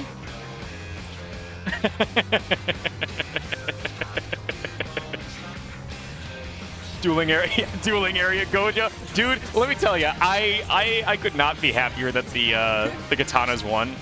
Don't get me wrong. Every single team that has played out in this has put their heart and soul into either, as a Squire, they put their heart and soul into playing it, or the coaches have been super supportive of their team at every step of the way. But as you know, for the Kugane Katanas, they were coached by Gojo and Sir Oswald, and rather than just having two coaches, what they did was they split the jobs up. They had one coach, Gojo, actually instruct the teams and schedule scrims and everything. Sir Oswald has instead taken the role of their #1 fan. The cheerleader. And All right. I have never seen two people who are more infatuated with their Squires, so could not be happier that the Kugane Katanas took this. Faye, Yeah. I leave Do it the up to thing? you. All right. So I'm gonna say a super cheesy little thing, but I think it's super cute. And yeah. So, hark, mighty champions! By steel and sorcery, ye have claimed victory in the Squire CC tournament. Your valor outshines the crystals themselves, and raise your banners high, for glory is yours this day. Yeah! Congratulations, Squires! All right. There you go. Oh, that's both teams. Wait, Bodvar, what are you doing here? Knighting.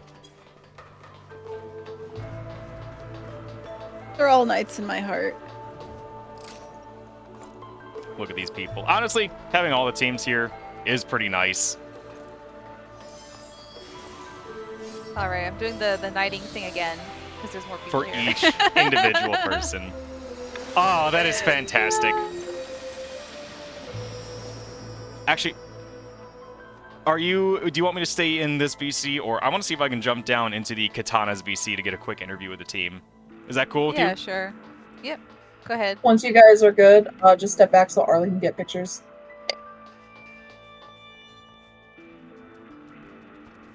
All right, sounds good. We're gonna get that going here. Where's the... Heavensward. I need the Ishgard theme thingy here. Solid. I think that's it. There we go. Just sent a DM to Sir Oswald asking if we can come in for a quick interview. We'll see how that goes. Did you get the pic? Yeah, I'm asking the photographer because I Honestly, want yeah. them in front of me. Yeah, that's the way to do it.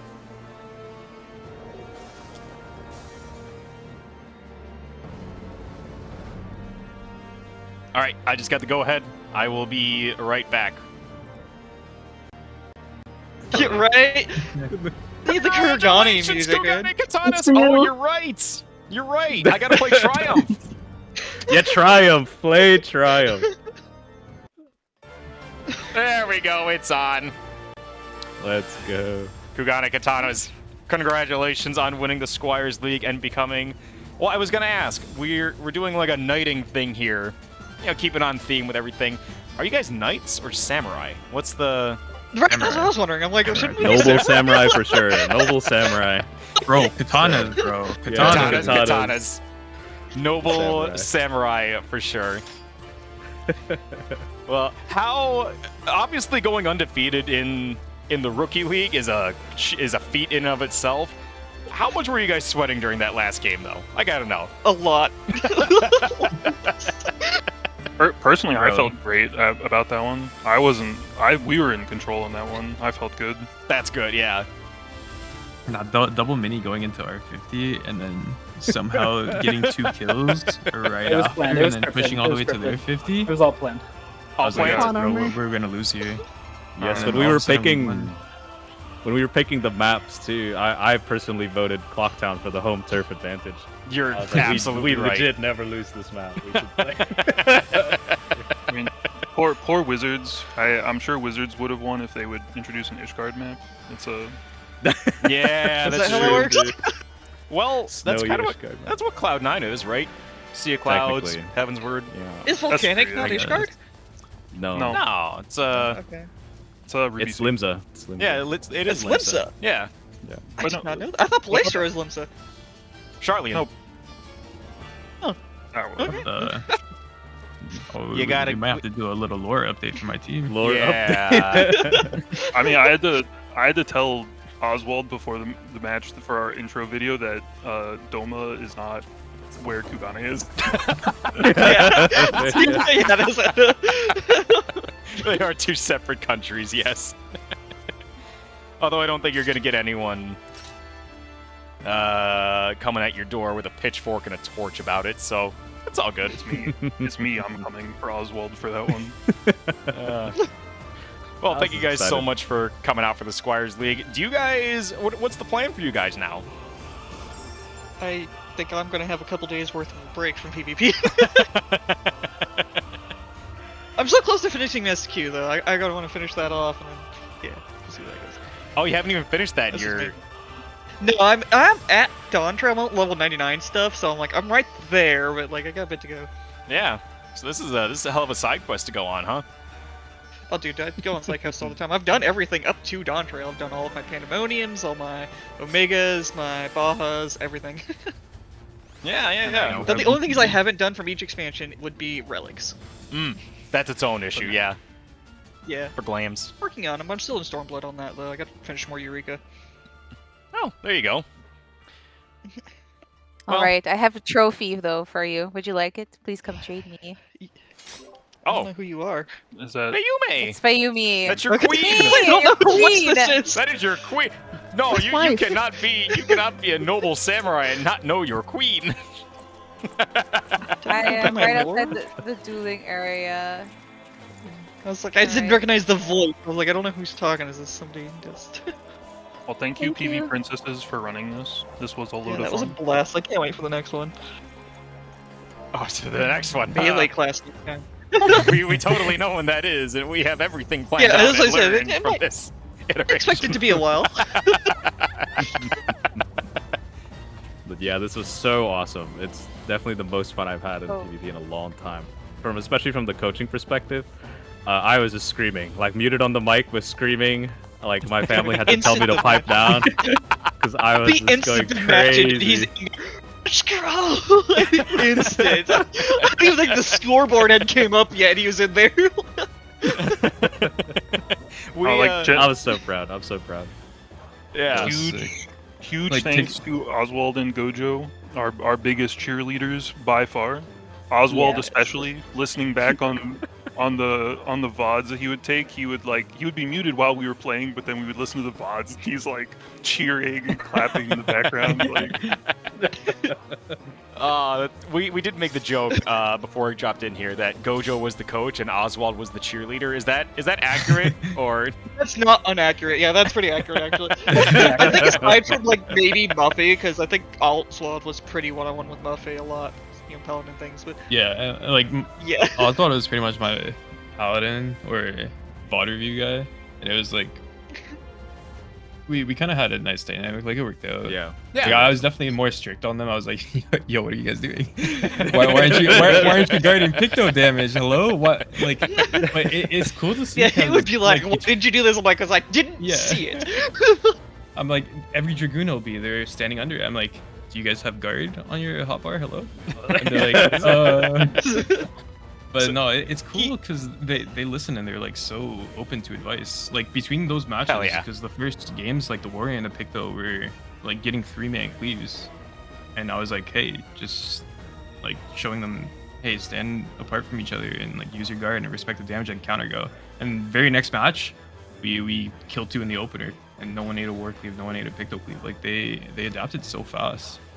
Yeah, it was very proud of all of us. Yeah. Cool team. And 4 weeks ago, Amaya and Cassie never touched CC or Black Major Bard, and now they're Samurai. And they just won. Yeah. Now they're Samurai. And now Cassie's calling I up wouldn't say 4 silences. weeks, man. I think I was like, I did 2 like CR things with John is Dead, like the community relay he did. Yeah. I'd done like 2 of those prior, but like coming into this, I was never touched. Yeah. Like literally had to sit down with both of them and show them like what the maps do, like why the coins give LB, stuff like that, and they were like learning it from. I think it was like week 1. 3 that I learned pushing the point gives LB. I'm like, wait, what? I didn't even know you had to push the point the first time. I just jumped in and I didn't know what we were doing. That's not true, is it? No, it is not true. I joined, I showed up, we and aren't I just joking, jumped bro. in. You should have seen her week 1. She stood in the middle of Anthelon. She's like, "Why did this thing just kill me?" Yeah, so what's me?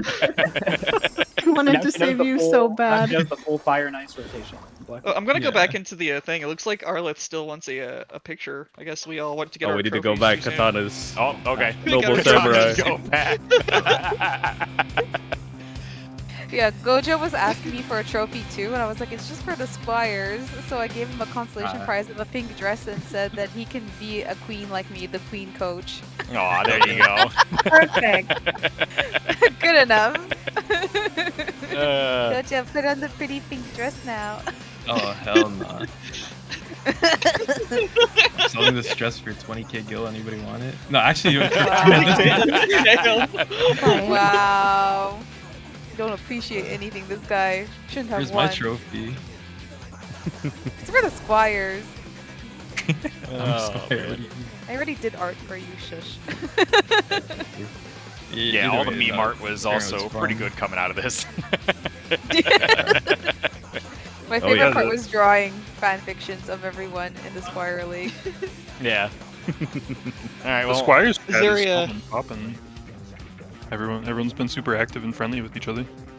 Dude, Yeah, like a lot of people made friends out of this, and like a lot of them were duo queuing and doing a bunch of like PvP stuff together, and like most of them were in VC at like 10 a.m. I'm like, bro, I'm not even out of bed yet. What are you gonna do to queue casual together? Yeah, like I saw you guys in last practice. night until 1 a.m. doing Oh my party God, games yeah. with me. Yeah, it's like PvP is just like a big social club. Like, there's some shitters that usually stay at a ranked. I'm not gonna lie, but I'm glad y'all can see like the better side of it. Yeah. I've seen the bad side too. I've been stuck at gold 4 for like the last 2 weeks. Oh, that's its own hell. Yeah. Every time I barely get anything, it's like right back down. I'm like, what do you mean? I'm like, why are you standing on the point in a 1v5 alone? Get the hell out of there. Hey, you're one of us. Yes. You gotta play the CC bingo I created. There you go, Kat. Oh, yeah. That's a new hobby. Oh my god. Your new entertainment, okay? They get a lot of spammers too. I think I've added like 4 people to my blacklist so far. I'm like, no, it doesn't even help. It still spams. It's gonna Like, become one of those tilters. no, not my fault. I'm usually pretty good about it. I play a couple Yeah, matches. not my I get, fault. Not my fault. I did growing not up teach so that. fast. For legal reasons, I when did I get not too teach tilted, that. I leave. I'm just like, nope, I'm gonna go do something else. I'm gonna go. I got MSQ or beast drives or something. So if I get Do you mad, wanna I give just us leave. a little rundown of what the Squires win aside from the trophy. Sorry, what? Gil. They won a bunch of Gil they get as a Gil? prize. Yeah, I gotta go math out how much gil I owe everyone. Prizes for the Squires League. Not gonna be available tonight, but tomorrow, Monday, Tuesday, and Wednesday, you can pick up your gil at this very wolf's den. So I'll put all the details about that out there later. But you will get your money. Okay, you don't need to tar and feather me yet. It'll take him 3 business months. Like, do you want me to just pick it up and then give it to my team, or do you want them each to come to you? No, each person comes to me. That way I can take off who I gave money to, and we can organize it and chill with it. Is this gonna be like today or like later? Tomorrow, Monday, Tuesday, Wednesday. Tuesday, and Wednesday. And if Okay, you don't pick up your gil by then, it's mine. No, it's mine. No. We talked about this, Gidson. You. I'm the financially responsible one. What do you mean? Actually, we'll get. Oops. Anyway. Bodvar is on avanting towards you for his guild. Anyway, Katanas, is there anything you would like to say to the people before we, I don't know what we're doing, but we're going to be doing something else. Are you CC still custom going to be meme. streaming Gidson for the next 2 minutes, or are you done? I think I'm raiding into Gojo. Yeah, Yes. Me and Oswald will be hosting CC meme games, and there will be giveaways between each match. It's going to be hosted. I'm going to stand by the Wolves Den, and we're going to shout chat everything, but each map, we're rotating people Gotcha. in and out, and there's different themes per event. So one of them is jousting, so you need a Dragoon, Paladin, and Bard on each team. Stuff like that. Okay. When is that? Is that at 8 p.m. Eastern, or? Yes. Okay. Yeah, I believe it is but 8 p.m. Eastern. Well, in that yeah, I case, can put a You can have my stream one early. viewer. You can. there you go. Yeah, I was streaming. I had you up on occasion as well. Like if I was in a match, I would be, there. But during the interludes, I had you up. Yeah, studying the enemy team. you know. We might have Well, mostly studied the 'cause- enemy team a little bit. Just a wee bit. Yeah. Yeah, I noticed So you guys besides were that- dodging The Bodvar. semifinals, really. As far You as guys were returning- dodging Bodvar incredibly. Oh yeah, thank you, Cassie. No, but huge shout out to the other teams. A lot of them improved so much. Like, insane. Like, if we had 4 weeks to just scrim and no matches between and then just a double elim tourney, I think it would have turned out so much different. Like, so many teams got so good. But I think we still would have won because Katanas are the best, but... I mean, we A lot I of just died. the semifinals and the finals kind of surprised me. I was not expecting half of the teams to. Yeah, I was like, wait, it's not the Dumplings, it's not the Ninjas, what? Yeah, everyone's we, like really close. Yeah. we had like we were undefeated through it, but even like today, like every team took a match off us. So like we went 3-1 for the first 2 sets and 3-2 in the last. But I mean, like everyone was doing good. Like there was good competition. Yeah, that was the whole point of the league, was like, okay, if we just throw you in against like Eidolon and around Robin Pool, there's not gonna be any competition, there's not gonna be any practice. But throwing y'all in with like 7 other teams that are like relatively equal in skill level, I mean, the games were competitive, everyone had a good time. You know. At least I hope everyone had a good Oh time. no, I had a blast, yeah, 100%. I had a great time. Yeah, I And loved it. If you did not have a good time, there will be a survey later. Please direct all your lovely, All the hate towards Gidson. all the hate, all of it. But yeah, I do have some Always time to some waterboard. closing statements to give out. If they're gentlemen, ladies of the Katanas, been lovely to have you here. Congratulations on winning the Squires League. Girls' night out? Thank you for running. Thank you for hosting. All right, I dip now. Hi.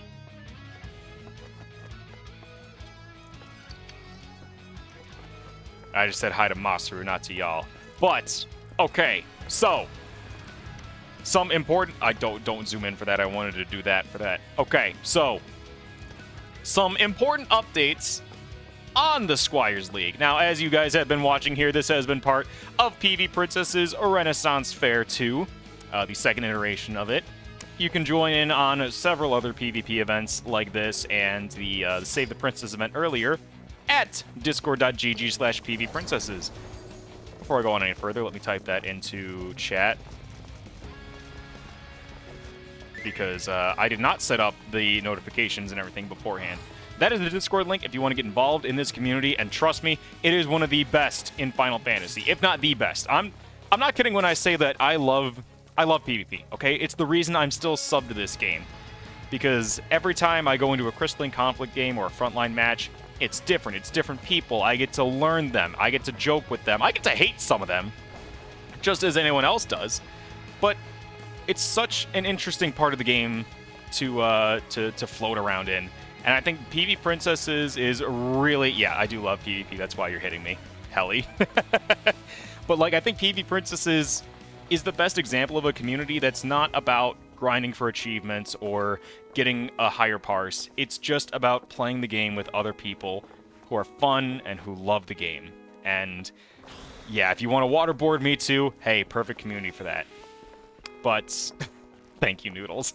Like, look at this. Look at all these jokes here about, you know, Helly punching me, Cassie waterboarding me, Noodles doing whatever the fuck this is. It's all because we're friends. We're having a good time, okay? And I'm so glad. I can spot Noodles from across the den. Yeah. I love Noodles. Her glams are great. The glams are great. The vibes are great. And that's... You can really just kind of be someone in PvP. You can be you because of this game. And I love that. As far as the Squires League goes, the whole point of it was, while I'm saying the PvP community is great, and I think it is, one of the big problems for tournaments, at least, is the bar of entry is so high that a lot of people who may be interested in it just can't get over that. They get swamped 3-0 for like 6 months without getting their first win, and they get demoralized. However, because of what our coaches have taught these people and the efforts and just the soul of the Squires who played in here. All right, you gotta go.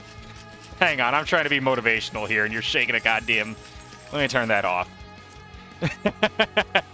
Because of how soulful our Squires are, even you, Sealnor. Every single team got their first tournament win at this event, and I think that means that not only do they have the potential to be great, but they have the fortitude to keep going. Which brings me to my next point. What are we doing next? Well, me in particular, I am not running any PvP events for the next month and a half. I'm tired. I'm done. For the year. We've already got a bunch of other stuff in the works, and I just need a break so that I don't burn out and that I can continue to give you guys the best events possible. What that means is there's currently no organized structure for the Squires going forward. We are just kind of sending you out into the PvP community to figure it out, to enjoy it as freelancers. If you do want to stay with your teams, that's up to you. The way that any PvP team comes about is one person is a leader, grabs another person, says, hey, you and I are on a team, let's go find other people. You form a team, you make your own identity, make your own Discord, scrim other teams. That's all up to you, is how much do you want to compete in the community. If you see, I know there's a tournament on the 29th of this month, and another one that Rising Stars is hosting in December. If you guys enjoyed competing in the, I guess we could call it the minor leagues here with the Squires, I gotta warn you, the major league stuff, once you get out there in the real world, quote unquote, it's gonna be brutal. They are people who have been playing this game for years at this point. Some of these teams have been around longer than I've been playing the game.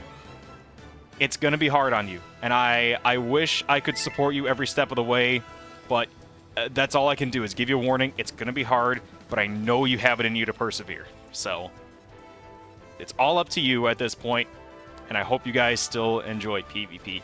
And if you don't, that's okay. We'll be running a second Squires League sometime next year. debating on doing it in January to kind of catch the wave of the CCRC, or because there may be coaches and what's the phrase? People who are more interested in practicing for the CCRC in April, we may run it another Squires League after that. It's still all very much up in the air, but for the next 6 months, y'all are effectively free to do whatever you want. So, I hope y'all have had a great time. If you want any resources on where scrims are, where tournaments are, Rising Stars is a great Discord to join. Tamari Anon, she hosts weekly custom games where you can just meet up with professional players and be like, hey, is there anything going on this weekend? It is an open sandbox for you. And I hope you continue to enjoy your time in PvP. And I just want to say thank you all so much for participating. I hope you all have a wonderful time at the rest of Ren Fair. And yeah, I hope to see you around. Take care.